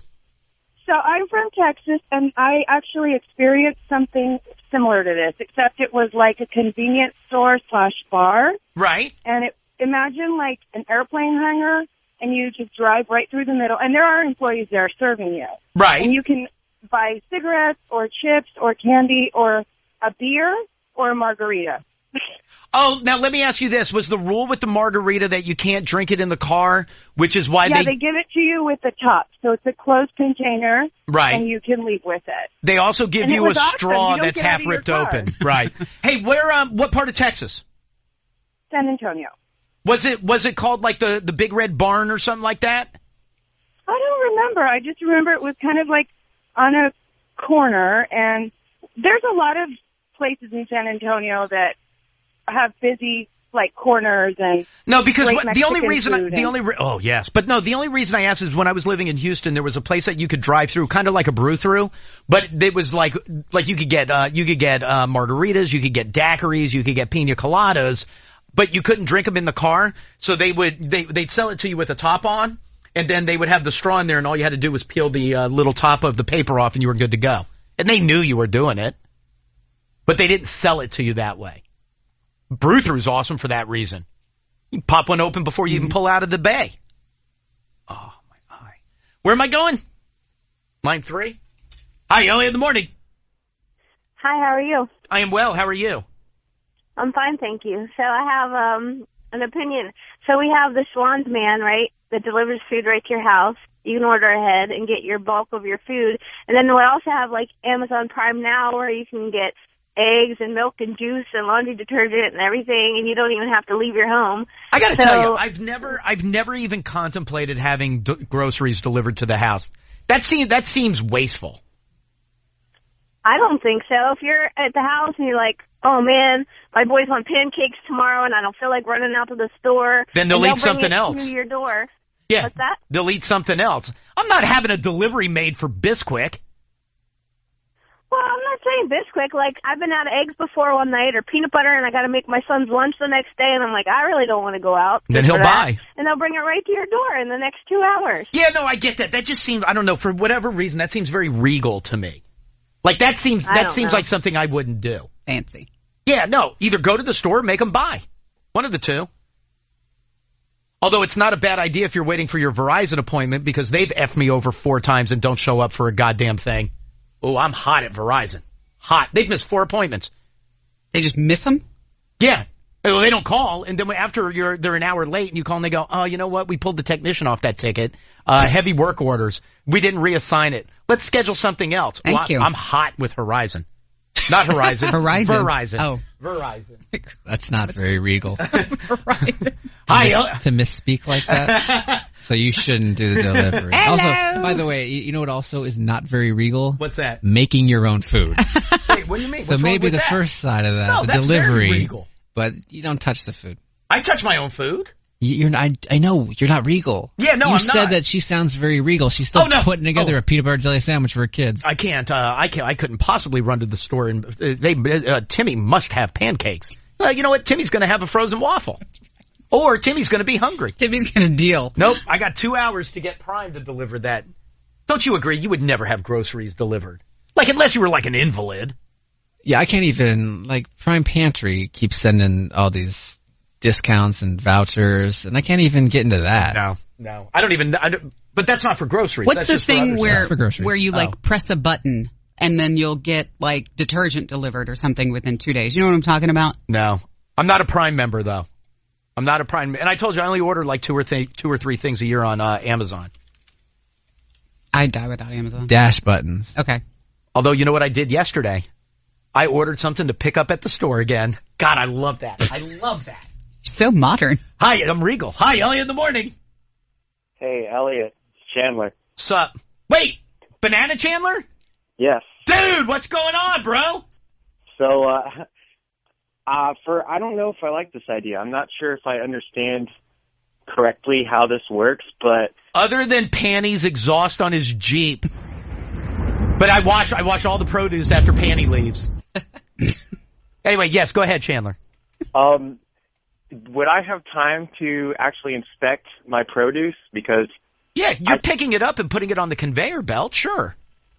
Wait, so where is it coming from? I think I missed that part. There's a big rotating or like shelves that kind of go around and around, like almost like imagine like an oblong Ferris wheel that just goes around and around and around, so that when the produce gets there, you look at what you want. Listen, I'm still going to thumb every avocado to make sure I'm getting what I want, and the ones I like I put on the conveyor belt, and the ones I don't stay in the produce section. No different than you would do it in any other produce section, except you're doing it from your car with your window down. Chandler, these revolving shelves are the ones that are going to sever your arm. Right. That's part of what makes it a little uncomfortable.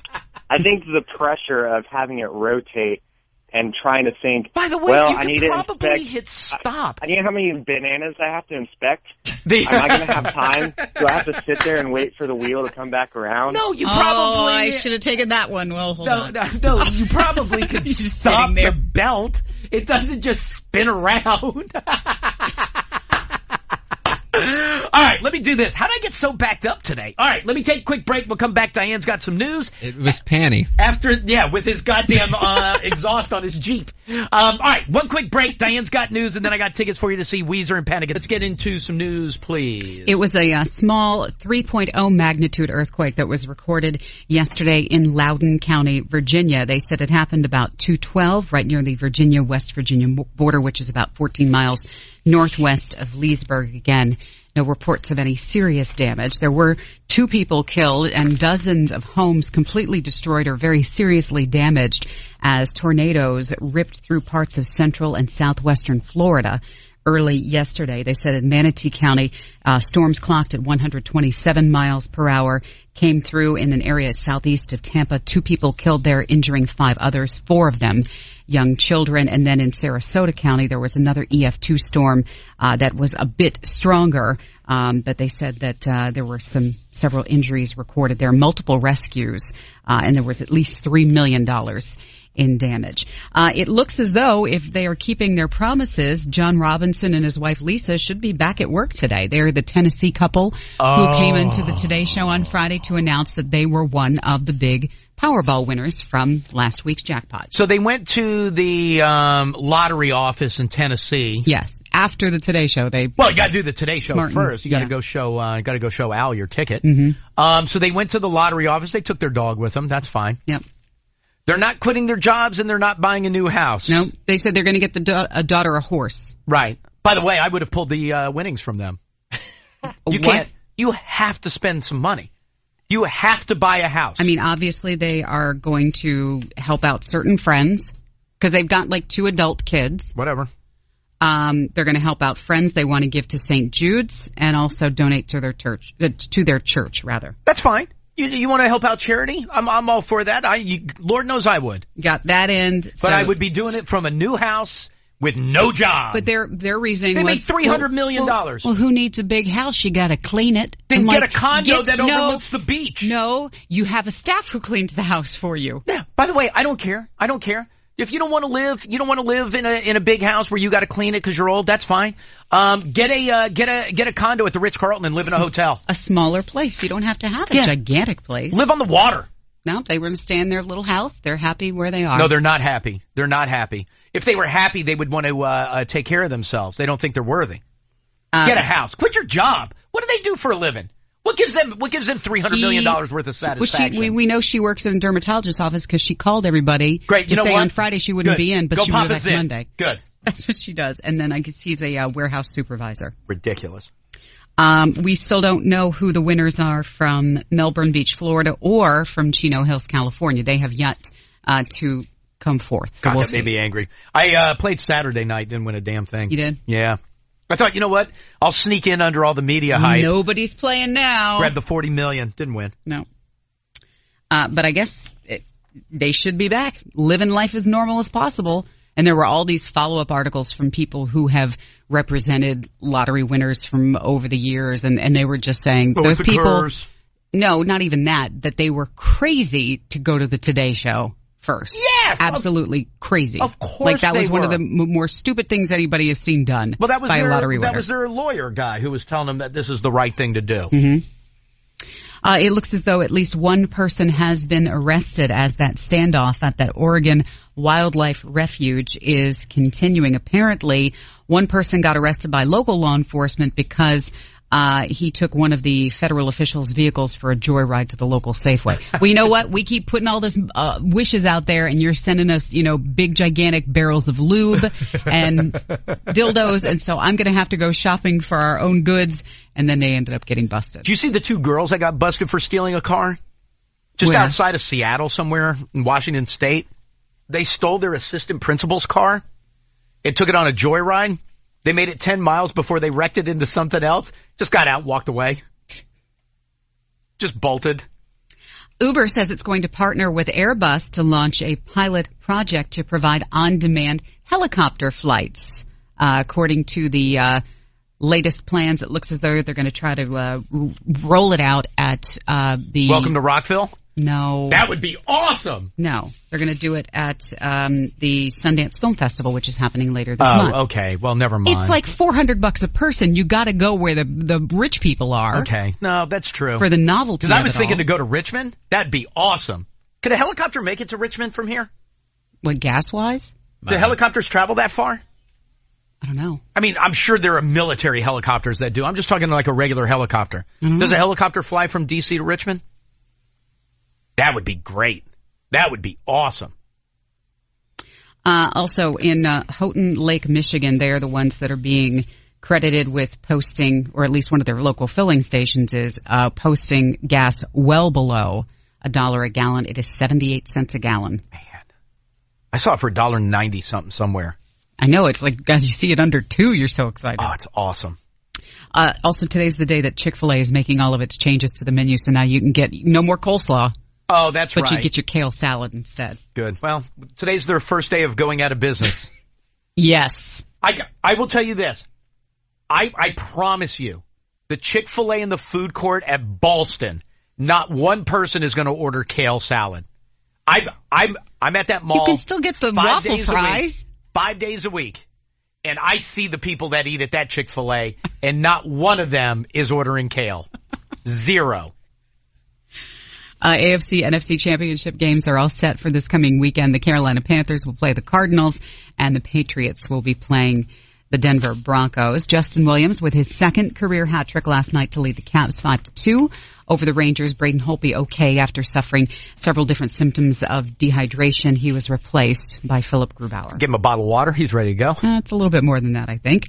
Orioles signing Chris Davis, 7 years and $161 million. That keeps him there through 2037. So he's 51 getting deferred payments. Somebody explain that to me. As is usual on this MLK holiday, a lot of matinee basketball games are going to be going on around the country. You have the Wizards and the Portland Trailblazers at 2. Other teams that also have matinees today, the Knicks and the 76ers. The Pelicans are in Memphis. Bulls play the Pistons. Orlando is in Atlanta. For everybody, though, those tickets will go on sale this Friday. So, Katie, you get a little win them before you can buy them. So I'm going to pass you on to Kaylee here in a second, and she'll get some info from you. Also, I don't know if you heard our promotional announcement earlier this morning, but Jack's Mannequin will be in town next Wednesday. That show sold out like that when it went on sale. So we're doing a little VIP happy hour with that. But if people weren't up and listening earlier, they missed our promotional announcement of a VIP happy hour with Jack's Mannequin. But of course, everybody can find everything at facebook.com/EITM online. Katie, one quick question for you. Sure. There was a story the middle of last week that I remember talking to Diane about. I think it was on the air. And then there was another one late in the week. I think it may have even been like Thursday night or Friday that I didn't get into. But you remember the one last week that we talked about? Remember the woman that got into an argument with somebody at Walmart and she peed on them? And I don't remember. That's okay. That's okay. I don't expect you to be able to remember everything. I don't. And I don't remember what the circumstances were, but she was at a Walmart And she got into, I think there was some question about theft or something like that, and she peed on the person. Because remember, I was concerned with how you pull that off. And then we had that whole that whole conversation. Then, did you see the one at Waffle House? No. Oh, the one at Waffle House was fantastic. So this woman goes to a Waffle House. Marietta, Georgia is where you would shine that spotlight. Mm-hmm. So, it's Friday night. She was at a Waffle House, and I'm guessing she had a bit to drink. So she got into an argument with a fellow diner at the Waffle House. A fellow diner. Well, that's what they are. They're eating there. They're diners. So she's at the Waffle House, and she got into an argument with them, so they had to call police. Well, she didn't like when the cops showed up. So she started yelling and screaming. So she headbutted one of the window panes in the restaurant, and then she stripped off all of her clothes.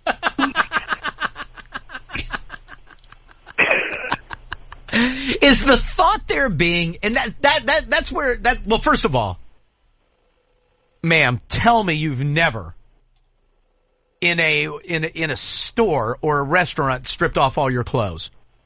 No, what would drive somebody to do that? I've never been that drunk. I have never been that drunk where I have ripped off every stitch of clothing. But is the thought process that, oh, you know what, they can't arrest me, I don't have clothes on? if I'm naked, they can't arrest me. Like, I don't. She's not much of a looker. You know, who does she look like at a quick glance? Think man. Think van? Man. Well, that's not nice. Well, but it's true. Who? Gene. Simmons? No. Yeah. No. Kind of that helmety hair gets cut off there on the No. bottom. That was an insult to Gene. But have you ever? No, of course not. But what is the thought process? Well, Kaylee, you got caught skinny dipping once. But I get that. You're at least in a pool. Like, that was the bit, was to get naked and get into a pool. I don't really count that. I mean, I know the cops had to bring you back to your mom's room. Remember, you were handcuffed, so the back of your hands were spanking up against your ass.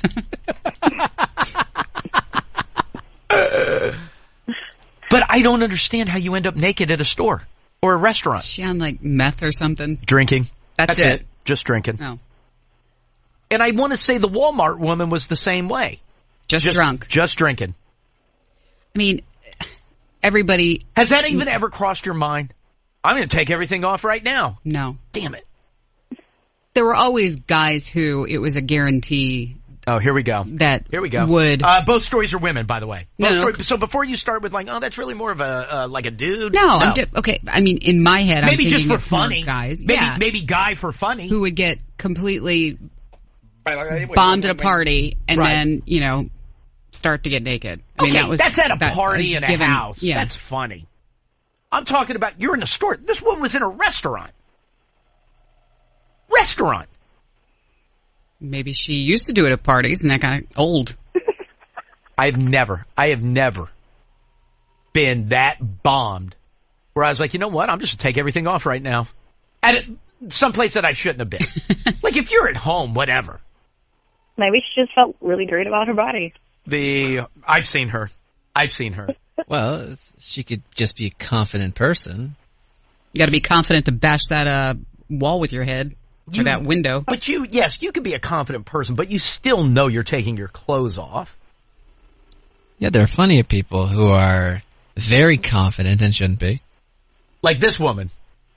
Well, this was suggested as a theory. Right. I don't think she was showing off. She also threw multiple platters while she was inside the restaurant. It's not bad enough. You got to make a mess, too. By the way, how great would that be? That's also another thing I've not done. What, like a food fight? No, I've been in a food fight, but like at school. I mean like where you're mad at a restaurant and you just start throwing platters. Now, she was mad because she knew she was getting arrested and all of her clothes were off. Yeah. I love it, though. I love it. Like, I need whatever the trifecta is of that. I had the naked woman at Walmart. I got a naked woman at Waffle House. Give me the third. All right, listen, ma'am, you hold tight 1 second. Let me get you your tickets to go see Weezer and Panic at the Disco. Sweet, thank you. Hey, you got it. Hold tight 1 second for me, please. Line 1. Hi, Elliot in the morning. Hello? Yo, is this Elliot? Yeah, it sure is. Who's this? Hey, how you doing? This is, anyway, I'm just calling myself Frank in Richmond. Okay. Hey, so get this, man. So, first time in first class, right? Shoot. So, I passed out, got a little warm. Wait, hold on a second. Whoa. Where were you? I was on an airplane, first class. First time in first class. No, you did not. I'm flying from London. I was on a business trip, flying from London back to D.C., and so I'm putting my drink on. Life is good, right? And just decided to take a little nap. And so I don't know. Elliot, do you get hot when you sleep? Do you kick the leg out, whatever? Yeah. Oh, yeah, of course. Yeah, I'm a very, very hot creature. Exactly. So I got a little warm. So this was in my mind, right? So I take off my sweater, okay, and then I am passed out. So I woke up at about an hour before we landed, and I am butt naked except for my underwear. Who was sitting next to you? Oh, the woman next to me. Well, I was in first class, so at least I had a decent enough space. Yeah. Okay, it's a decent enough space. There's not a wall. You still got a person next to you. It's a wider armrest. Look, I showered, okay, so I didn't really offend anybody with my smell. Well, I probably busted a couple of. Okay, anyway. All right. But anyway, so I'm sitting there, right? So I wake up. Well, I get somewhat more sober, and I'm looking down, and I've got my socks and my underwear on.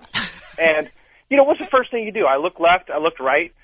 People are not trying to make eye contact with me. Stewardess comes by. Well, sorry, flight attendant comes by. Next thing you know, I'm like, okay. So I start slowly pulling on my clothes, and I proceed to ask for another drink. And call it good, man. Hey, can I get a double this time? I said, sure, no problem.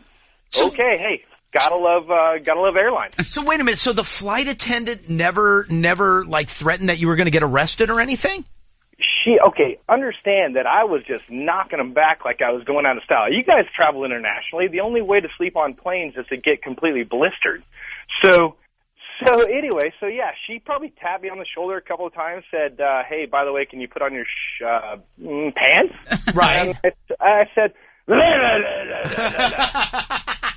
so she left me alone. I mean, think about it. Does she want to have a drunk, belligerent idiot on the flight, or does she want to just feed me another drink and let me continue down my passed outness? Dude, that is unbelievable. That is and no, if you were hot, of course you don't have a blanket on top of you or anything. No, I kicked that thing off. It was in the middle of the aisle. Put it this way. I had to wait until the other first class passengers got out to find my other shoe.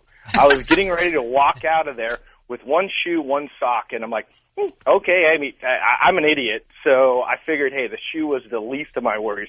I found it about 10 minutes after everybody started leaving, but, That's hysterical. No, think about it. Wouldn't you do the same thing? All right, when you get hot in bed, when you get hot, whatever you're wearing, pajamas. Yes, but I'm at home and I'm in bed and I'm not on a plane where there's other people around. Yeah, but you're hot in bed. You're stripping off clothes. You don't tell me you've never woken up after a night of drinking, right? And found yourself in bed with not the same clothes that you put on when you went to bed. I mean, yeah, I'm sure I've stripped clothes off, of course. I mean, there's people that wake up and go urinate in their drawers for all I know. That's true. Right? Diane had a friend who did that. Took a crap in a litter box. There's that guy peed in the stereo cabinet. And so I'm in first class for the first time. I'm not that old, and so I'm like, hey, free drinks. Hey, go to town. Yeah, no, listen, I get all of that. I just can't believe there was no trouble that went along with it. By the way, like if they give you the blanket and you're sleeping on a plane, can you like take off your pants? Okay, so after that, I've gotten a handy before. Okay. Put it this way. That's fine. You missed it. No, that was fine. You can say now. No, but you know what I mean? Like when they give you the blanket. I've never seen anybody take off their pants. Of course you wouldn't, because they're under the blanket and hiding. But like if you want to be comfortable, you could strip off jeans or something like that. Of course. As long as you're covered up, well, I don't think they care. I I feel like you've seen photos like that on those blogs. Yeah. That takes user like submissions. Shaming? Yeah, passenger shaming. We've seen stuff like that. I don't think it's accepted. But I don't think it's frowned upon. I think it is frowned upon. By other passengers, but other than that, I think you're totally fine. So you mean like everyone on the plane? Yeah, well, they may not like it. Who's into it? Like the pilot? No, but how about the person just sleeping? Oh, I hope there's a disturbance back there. Really? Oh, crap. No Marshall. All right, let me do this. I got to take a quick break. Do we know anybody? Wait, hold on. Where is it? Do we know anybody in Fair Lawn, New Jersey? No. Fair Lawn, New Jersey. Do we know anybody? Damn it. Okay. Let me do this. Kaylee, if anybody calls who knows somebody in Fair Lawn, I'll take them. Or if they're from Fair Lawn, I'll take that. Please. 866-2-ELLIOT, 866-235-5468. Elliot in the morning welcomes back. Elliot, this is Mike. Hey, Mike, how are you, sir? I actually grew up in Glen Rock, which is right next door to Fair Lawn. And Fair Lawn, how would you describe Fair Lawn, New Jersey to Diane? A bit of a tough guy town. In terms of... Did you ever see the movie Lean on Me? Oh, yeah, from Patterson, New Jersey. Yeah, with Joe Clark. Joe Clark was in Patterson. Fair Lawn is right next to Patterson. Okay, all right, very good. Right. We don't want a good principal. We want Mr. Clark. That's it. What a great movie. What a great movie. Yeah, okay, I understand what you mean. I was going to say that it's kind of I almost want to say it's very, very blue collar. Very, very like not necessarily industrial, but it's a working town. You're hitting it right on the head. Thank you. Anyway, I don't know. Do you keep track of what's going on back home where you're from? I was there at Christmas time. Oh, were you really? Yeah. Yeah. See, now I don't think this was going on. This has only been going. Although you know what, it does say it's been going on a couple weeks. So now you're backing up a month. But anyway. Are you dropping a bomb on me? What's going on up there? Well, it's funny you use that term. They're trying to figure out what all of the crazy explosions are in the middle of the night. You know what? I actually read a news article about that. I was surprised about that, too. And they have no idea. They describe it. So there's this massive mystery that's taken place. It's been going on for a couple of weeks. Where it's usually between 6 and 7 at night is the earliest they'll hear it, and it could go until 2 or 3 in the morning, and it's just these big, loud explosions. They say it almost sounds like a bunch of cannons being fired. Well, you know, I live in Burke, Virginia, and we hear that all the time because of Quantico. Okay, but at least now let me ask you this. Will officials come out and go, oh, you know what you heard, that's taking place in Quantico, or there's some training exercise or something going on? And if they were, that would make sense. I would get that. Well, no, nobody ever tells you, and it actually took me about 2 years to figure it out. But, there's nothing in Fair Lawn that would be exploding. I mean, there's the Nabisco factory. Right. There's one other plant that they checked with because there's a tremendous amount of construction taking place at the PG&E plant. And so they down on River Road. I couldn't give you an explanation on what would be doing it. So they went to the Fair Lawn town officials went out and they were asking people like at PG&E. They were asking construction crews. They were asking everybody, is anybody doing anything in the middle of the night that would make these noises? No. They've gone to ask the military. Is there anything going on that would make these noises? Absolutely not. They've hired now. They're getting complaints like crazy from people who live in the area, trying to figure out what the F is going on. But they said it's a couple of times a week. 911 will flood with calls of people who are flipping out because there's these big. It's not. By the way, it's not like you just hear like a loud firework. It's nothing like that. Like if somebody set off like something good and powerful. It's not like that at all. It is a big boom, like cannons going off, and they have that big echo that go behind them. Wow. And they have no idea what it is. So they did two things. They number one, the town officials, I guess there's a mayor of Fair Lawn, has hired more officers to patrol because people are flipping out. And they've also, they're asking people, obviously, to, if you see something, Milkman taught us this, if you see something, say something. Yep. Like people have to know. Yeah, my best friend growing up, his brother is a cop there. You want me to get back to you? Couldn't hurt. Yes. All right, let me look into it, and I'll get back to you. All right, I'll hold. All right.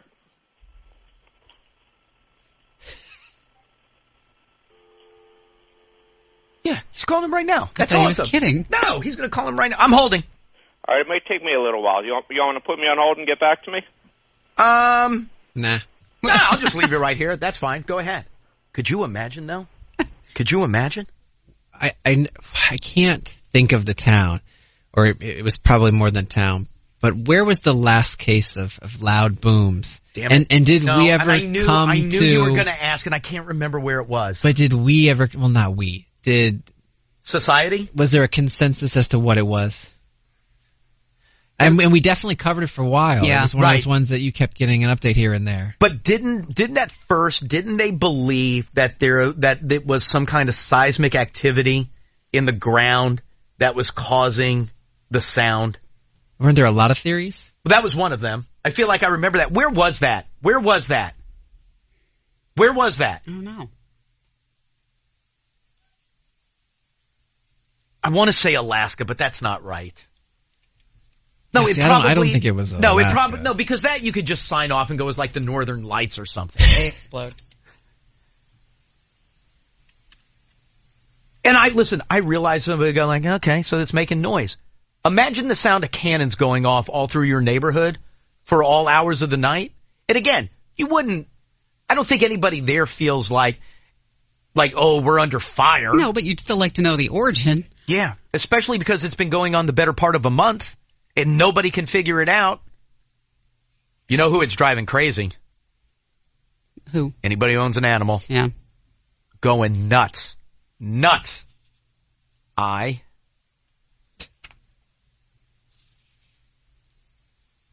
Wisconsin? You know what? That sounds right. How long ago was it? 2012. That would be right. Mm-hmm. That would be right. And this has nothing to do with the Milwaukee Tiger that was running around. Never got an update on that, by the way. Never got an update. What did they ever solve the mystery? They did. They blamed it on an earthquake. I was right. See? Seismic activity in the ground. Fair Lawn, New Jersey is not having seismic activity in the ground for 3 weeks. How long did the one in Wisconsin go on? I remember some people thought it was related to groundwater. What was the groundwater? Sonic booms or earth settling. And then the U.S. Geological Survey said it was the result of a 1.5 magnitude earthquake. You would not, but that wouldn't be going on for weeks. No. The rock in Wisconsin is very old and well consolidated, allowing residents to feel otherwise sensitive rumblings. And they say usually you wouldn't feel that. So New Jersey is going to be like that. Because of the composition of the ground. So New Jersey isn't going to have that. I cannot say for sure one way or the other. No, New Jersey is a swamp. The entire state. Essentially. I mean, the part that isn't swamp is landfill. So there's no way it's an earthquake. That I'm not buying. Hold on, let me see if my boy got in touch with the cop. Hey, you there, dude? I'm here. What'd you learn? Actually, he's out in the field right now, but I talked to one of his coworkers, and I asked him about it, and they said nobody knows what it is. I know, right? That's the big mystery. Yep. Hey, did you ask if they talked about whether it's an earthquake or not? I didn't get into that. I mean, there's no way that it is. I mean, that was the problem in Milwaukee, but I don't think that's the problem here. Well, not if it's happening at the same time or approximately the same time every day. Yeah, overnight. Why would that be? Why would that be the case where it's just overnight? Because it gets cold? No. So you think they're hiding something? That's where you tend to go. What would they be? No, because I was going to say there's people that no. I hesitate. The chief of police did say that they've gotten complaints about everything from possibly being fireworks to aliens. Well, you know, the Passaic River runs right along Patterson, or actually splits Patterson and Fair Lawn. Right. And right there, they were building a Lowe's, and they had to, before they could even open up the door, they had to shut that down because the ground was sinking. so they never got to open the door of that Lowe's. Right. And just for Diane, you'll know the answer. Why was the ground sinking, Diane? Because it's a swamp. No, I'm being serious. But I don't know what Diane doesn't believe me. If you live in New Jersey, you either live in a swamp or a landfill. Oh, that's why it's called the Meadowlands. Thank you. All right. Thank you. All right, dude. Hey, listen, stay up on that for me, would you? If I hear back from him, I'll call you back. All right. If not, let's talk soon. All right. Thanks, Elliot. All right. Peace, bro. Bye-bye. Love that guy. Love that guy. That's a guy who gets it done. Right on it. That's Mike. Yes, sir. Christina writes, Oh, here we go. We had these happen. Apparently ended up being some kind of gunpowder or targets people were shooting. And that was in Central Virginia. But was it the sound of... No, it's not. Was it the sound of, like, cannons exploding? It's described here. It's Colonial Heights, Virginia. This article's from 2014. It's a loud, loud boom. So is it somebody in Jersey who's just setting off... Wait, what was it? What did they say it was? They said it's a loud, loud boom. It ain't no shotgun, and it ain't no kind of gun. It's like an explosion. But what did it turn out to be? Somebody who was mixing gunpowder? That could happen, right? Only once. If you were making gunpowder, you're not doing it in the middle of the night for 3 weeks on end. I don't know if you make gunpowder. That may have been the stupidest thing I've ever said.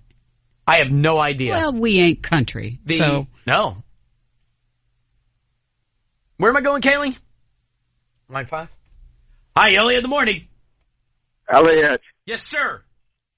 Richmond, Virginia had a case of these booms going on for a while, and I thought that they determined that it was kids setting off some sort of pressure bomb using plastic bottles and something like vinegar and baking soda and sealing them up and throwing them into sewers. Now, I do remember when that was... No. Is this the Mentos thing? No. That's just to make like a fountain. I know exactly what you're talking about, and I do remember when there was that kind of string of what do you call that? Crime, whatever, going on where they were like setting off bombs that way. But I don't know if... But I feel like that was completely different than this. Like, those were like bombs going off. Well, the complaints were that it was a very deep rumbling boom. Huh. Yeah, they have no idea. They have no clue what's causing this. I appreciate it. Thank you, sir. Hi, Elliot in the morning. Hello? Hi. Hi, this is Molly. Hi, Molly. So, what those guys were talking about, or possibly the whole gunpowder thing, there's this thing called tannerite. Who? Tannerite. I'm not sure how the spelling is. It's like Tanerite. Right. And it is an explosive target. And I've actually shot one out in North Dakota, and you can hear it from miles away. And it is like this rumbling or like this explosion. Now, wait a minute. So what were you shooting? You were shooting... It's a kind of, like, it comes in different forms, but it's almost like a container, and it has when you buy it in the store, some states have outlawed it now, but when you buy it in the stores, it comes in a container, and it is either like a powder or almost looks like little tiny foam pellets inside a can. There's all types of YouTube videos of people putting it inside of like refrigerators or old ovens and like making the explosion bigger, but I know you can hear it from miles away because I've been like within close range of shooting it, and then I've also been away from it, and I can hear the people that I was with that were shooting it, and it almost sounds like an atomic bomb. There's a big flash that goes off with it too sometimes, but sometimes not. But it comes in like a little teeny tiny case, like a cup, 2 cups full of this stuff in a little container, and if you shoot it right on, it makes a pretty intense boom, and you can feel it from miles away. So that could be what it is, or something like that. But hold on, Tyler has a question. Yeah. It's probably the same question we all have, but pin it on me. What? What's the point of an exploding target? What's the thrill of it? I don't know. Is that literally all it is? Pretty much, I think, yeah. I just saw some guys use 30 pounds and blew up a Ford Bronco. Yeah. Of that tannerite stuff. It's no joke. So when you say you were shooting it, like what did you shoot it out of? Well, the first time we did, or do you shoot, like you put it at the target and then you shoot the target and the target blows up? Yeah.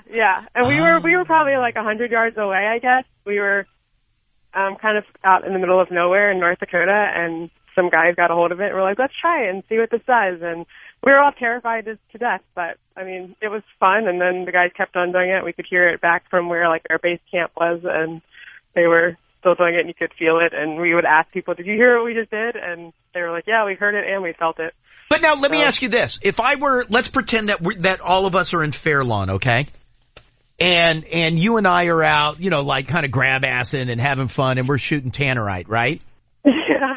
Wouldn't officials be able to go through and see what exploded? Like if we put it inside of a refrigerator or like whatever, and you and I indeed. Like if you put it in something obstruction, like that would destruct, yeah, you'd probably see leftovers. But I mean, when we were shooting it, it was just little cans of it, and it disintegrates. It like disappears into nothing. And if you're on some back road, it just looks like a piece of trash on the side of the road. So you and I would have a regular gun, and we would shoot like this can of tannerite, and that's what would explode. Yeah. And we'd be all like hot and horny, and like, oh, we're like Bonnie and Clyde. And then I'm going to use an older reference in a little bit. But then, but everybody else would just think that something has gone horribly wrong. Yeah. I've never even heard of that. Yeah, like I said, like Google it and look it up on TV. Some states have completely outlawed it, but there are some places you can still buy it. I think you can buy it in Pennsylvania. I'm not sure you can buy it here in Maryland, or that's where I am. But yeah, it's pretty interesting. Were you just out with a bunch of friends being stupid?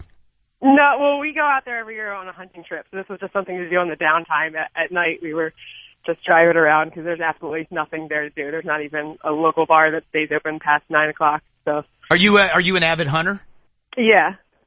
Do you go out, like, when on that trip, is it like you and a bunch of, like, hunter women or just, like, all mixed? It's usually all guys. It's my boyfriend owns a hunting company, so he goes out there, and we stay out there, and it's just a time to, like, get away before the guys start the hunting season back here in Maryland. I got to tell you, in a really bizarre, weird way, I'm very turned on by you. Well, it's actually, they're kind of funny. They're like, I don't know how, people, when they hear that I do that with, like, 10 guys, they're like, how do you do that? I'm like, I don't know, but I also grew up playing ice hockey, so I'm used to being around vulgar guys. So. My girl. God, I love everything about you. All right, very good. I appreciate it. Thank you, ma'am. No problem. Later. Bye. Do you think that's what it is? But why? You don't, and no offense to her, but wouldn't the cops know about tannerite? Yeah, but you want to be able to pin it on somebody. You can't just say I would. It may be tannerite if you don't know for sure. If I were PIO, is that right? Public Information Officer? Yep. I would say, you know what? We're investigating this. Sounds like some shenanigans running around with some kids in tannerite, but we're looking into it. And then I breathe a sigh of relief, and then the next week I found out that it's aliens. Okay, well, it could be, but then I update. The story. You definitely don't do that. It's, you know what? We had some groundwater. We've got a very special ground. I don't want that. Nobody's buying that. Well, excuse. then that's why they haven't said anything. You got to say something. We need a new people. PIO. Even say it's nothing. Groundwater. They didn't say it's nothing. They said they're investigating. But that doesn't calm anybody. I'm still making phone. I'm calling 911 3-4 times a night. Worst thing they could do is say they think it's tannerite. We're investigating a number of things. One of them being tannerite. Bunch of kids grab ass. That's risky. Well, I'm investigating a lot of things. That happens to be. I'm also investigating. Somebody just dropped a plate on the ground. Okay. Didn't make that kind of noise, but that's what. And you could hear it for miles. I'm investigating, Diane. I can't dismiss anything unless I investigate everything. Where to, Kaylee? Line 5. Hi, Elliot. In the morning. Hey, Elliot. This is Dave. Hey, what's going on, dude? Hey, the thing with the tannerite, the last caller is absolutely right. And they may come in all different sizes. You can have little ones, you can have big ones, but I doubt it would be that because, you'd hear a lot of gunshots going off with that too. You need a pretty big property to be shooting something that explodes. Right. But, there's a lot of people out in the country that are shooting their guns off, and that's not uncommon to hear if you're, out in the sticks. Right, but in Fairlawn, New Jersey, it might be a little more uncommon.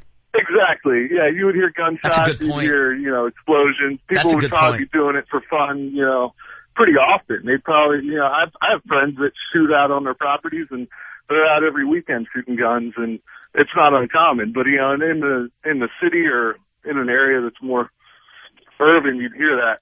Right. Like if I were out in, where are you from, sir? I'm from Montgomery County. Okay, so if I were in the middle of Rockville and I were firing off guns, people would hear that in addition to the tannerite. Yeah, exactly. Yeah. Now Yeah, the other caller that called in about the bombs that people make out of the water bottles. Right. You can see videos of those on YouTube also. They used to be called Works bombs because it was with that toilet bowl cleaner. And they changed the ingredient on that toilet bowl cleaner, so there's that's no longer in that product. Didn't the FDA make them do that? What's that? Didn't the FDA or what is it? The FDIC? No. Who is it that? The banks. No, somebody made them change that because it was being used as an explosive. Exactly. Yeah. And I actually saw one of those go off one time, and it shook the ground. And I mean, it sounded like a house blowing up, and people scattered when it went off. And 2 minutes later, you heard every fire truck going down the road in the area. There you go. So, that's a good possibility. Kids play around with stuff like that. They're always finding some new and inventive way to make something go boom. Appreciate it. Thank you, my friend. Yep. Take care. You got it. So there you go. Something new to follow. Yep. I like that. That's good. All right. Let me do this. One quick break. We'll come back. Diane's got some dirt next. Elliot in the morning. Falcon! Well, it is Falcon. But you know what? He's from Vancouver. But it is Falcon. Mm-hmm. I mean, he should have gotten it right. I mean, he almost flubbed the line anyway. It's been a rough several days for Celine Dion. Wait, can we hold on and go back to the Critics' Choice Awards last night? Yeah. Is that where, did you see a lot of the famous people that were at the award show? About 2 hours ago. Sure. Did you see Hayden Panettiere? I did. Oh, the pink dress? I think I also saw her nipple. Wait, uncovered? Or through the material? Like turkey done, or like you just could see it? If the dress was sheer, you didn't notice that. Oh, really? Did you see the cut? I just saw the cut and cuts. Yeah, like where it's two small strips over her breasts are enormous. But is she still breastfeeding? Is it the picture? Is it the one that's going around? Well, there was a couple going around, but like her boobs are like what out. That's it. Wait, where's the nipple though? Like maybe that was better on TV. No, I'm just saying the cut was so close to yeah. No. areola. Yes, it is. I won't say that anymore. Why? Areola's nice. There's nothing wrong with that. No, you're going, hey, where's the nipple? That was unbelievable. That really was something. Welcome back, Hayden.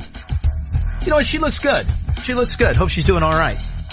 As I said, it has been a rough couple of days for Celine Dion. Not only did she lose her husband, but then just 2 days later, her brother passed away. Right. Over the weekend. I did give you the silver lining to all of that, though. Is that because the family's all together, the family they're supportive. Is around, and absolutely. It looks like though she's going to resume her performances in Vegas at Caesars on February 23rd. So she's taking. So she had to take off a month. Yeah, take a little time off.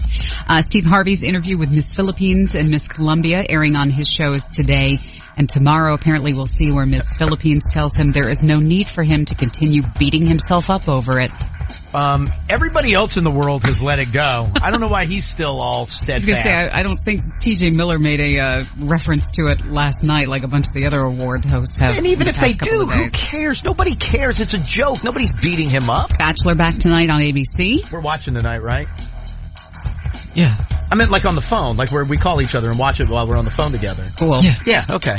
Also, Just for Laughs is a show on the CW. Howie Mandel hosting a comedy special that was recorded at the Just for Laughs Festival in Canada. Jeff Ross, Jim Brewer was there, among others. Biggest Losers back. You also get Telenovela and Superstore back on TV Is anybody tonight. watching Superstore? I've got them all saved. No, I swear to God, I have them all saved, but I haven't watched them yet. And that was one of the shows that I wanted to watch this year. Jimmy Fallon's show is stacked tonight. He's got Tracy Morgan, Julianne Hough, and Hank Williams Jr. Wow. Elton John appearing on with Jimmy Kimmel tonight. There was a lot of television news that has been coming out over the last couple of days. So they announced that The Unbreakable Kimmy Schmidt has been renewed for a season 3 by Netflix. FX developing a new sitcom for Tracy Morgan about a guy who's trying to adjust to life after serving 15 years in prison. Jordan Peele from Key & Peele also involved. He's at the very least a writer and a producer, but it looks as though he might be guest starring, or at least co-starring in some fashion. The Rocky Horror Picture Show remake is now added Tim Curry, who played the original Dr. Frankenfurter, signed on to appear as the criminologist narrator in the new version. Like the old professor in the wheelchair? I guess so. That's weird. Also, Ray Romano is saying that Everybody Loves Raymond's cast is going to be reuniting at the South by Southwest Film Festival, saying it is definitely in the works. That's big. Fox going to bring back both Prison Break and 24. So Wentworth Miller, Dominic Purcell, both coming back for Prison Break. Didn't everybody on Prison Break end up hating each other, though? Wentworth Miller went to prison, didn't he? He did go to jail for something. I don't remember what it was. Was it DUI or something where he killed somebody? I don't know. I just remember he went to jail for something. No, that wasn't Wentworth. No, I'm thinking of somebody else from the show, but it wasn't Wentworth. There is some guy who did, I think, kill somebody. Ooh. 24 is also going to have an all-new cast, so it doesn't look like Kiefer Sutherland is going to be back. Matt Groening. By the way, I saw a commercial during football for, can't think of the name of the show, Mulder and Scully. X-Files? That's it. Man, does David Duchovny look old? Well, he's been working. Well, I haven't seen him. Californication does pretty well. Don't watch it. Don't get that. It's a premium channel. Pay for TV, the hell! No, I don't watch Californication. But boy, or maybe they just have him looking old for the return of the show. I don't know. But boy, he looks pretty old. He looks rough. Lane Garrison. 2 years for vehicular manslaughter. That's the Prison Break. Wasn't it like a bunch of like young people, like teenagers that he met at a party or something? He did provide alcohol to minors. But he was also driving under the influence. Mm-hmm. Matt Groening, the creator of The Simpsons, working on an animated show for Netflix. Not a whole lot of details yet. Star Wars crossing the $1 billion mark overseas, $1.9 billion worldwide now. It actually dropped to number 3 in the United States, presumably because everyone has seen it, behind Ride Along 2 and The Revenant. New ones out this week, Dirty Grandpa with Robert De Niro and Zac Efron, also The Fifth Wave, Chloe Grace Moretz, and The Boy. I like Chloe Grace Moretz. With the new horror movie with Lauren Cohen from The Walking Dead. Tina Fey and Ronda Rousey going to star in a comedy called Do Nothing Bitches about a female empowerment story that deals with wealthy women who get a rude awakening at some camp where Ronda Rousey is one of the instructors. She is, by the way, hosting SNL this coming weekend with Selena Gomez as your musical guest. Where did Jamie Lynn Sigler and Cutter Dykstra get married? Palm Springs. Oh, never mind. Do you know who the officiant was? No, but you know who Cutter is. Well, Lenny Dykstra's kid. Right, but he plays for the Nationals affiliate. So he's in their organization. Yeah. Who the officiant was? Mm-hmm. I don't know, some rabbi. No, Lance Bass. Was it really? Yes. Cutter Dykstra got married by the way. He's what a horrible family to marry into. I believe Lance Bass is more Jamie Lynn Sigler's longtime friend. Well, Cutter could be friends with them. Yeah. I feel, you know what? I feel bad saying that. I've never met Cutter. I'm sure he's a nice dude. I just feel bad. His dad is such a mess. I shouldn't have said that. I feel bad. No, I shouldn't have said it's an awful family. The rest of the family's probably nice. Back away from the hole you've dug. Yeah. No, I shouldn't have said that. Dustin Diamond booked at a Wisconsin jail over the weekend to start serving his 4-month sentence in connection with a December 2014 stabbing incident at a bar in that state. Apparently they have made another Cloverfield without anybody really knowing about it. It is coming out March 11th. It's called 10 Cloverfield Lane. It's supposed to be a lot different than the original one that people love so much. John Goodman is in it. Like him. We will have to see. He was in Roseanne. How that goes. And yes, he was. And then there's a whole list Who did the original Cloverfield? J.J. Abrams. That's and right. And T.J. Miller. Yeah. T.J. Miller, right. That's how we got to meet T.J. Yeah. Was that our first run-in with him? Yeah. That's awesome. And then there's a whole list out of movies that turned 20 this year. That would be Fargo, Swingers, Jerry Maguire, Independence Day, and Space Jam. Wow, that's pretty good. All right, very good. Thank you very much, Diane. One quick break. We'll wrap everything up next. Elliot in the morning welcomes back.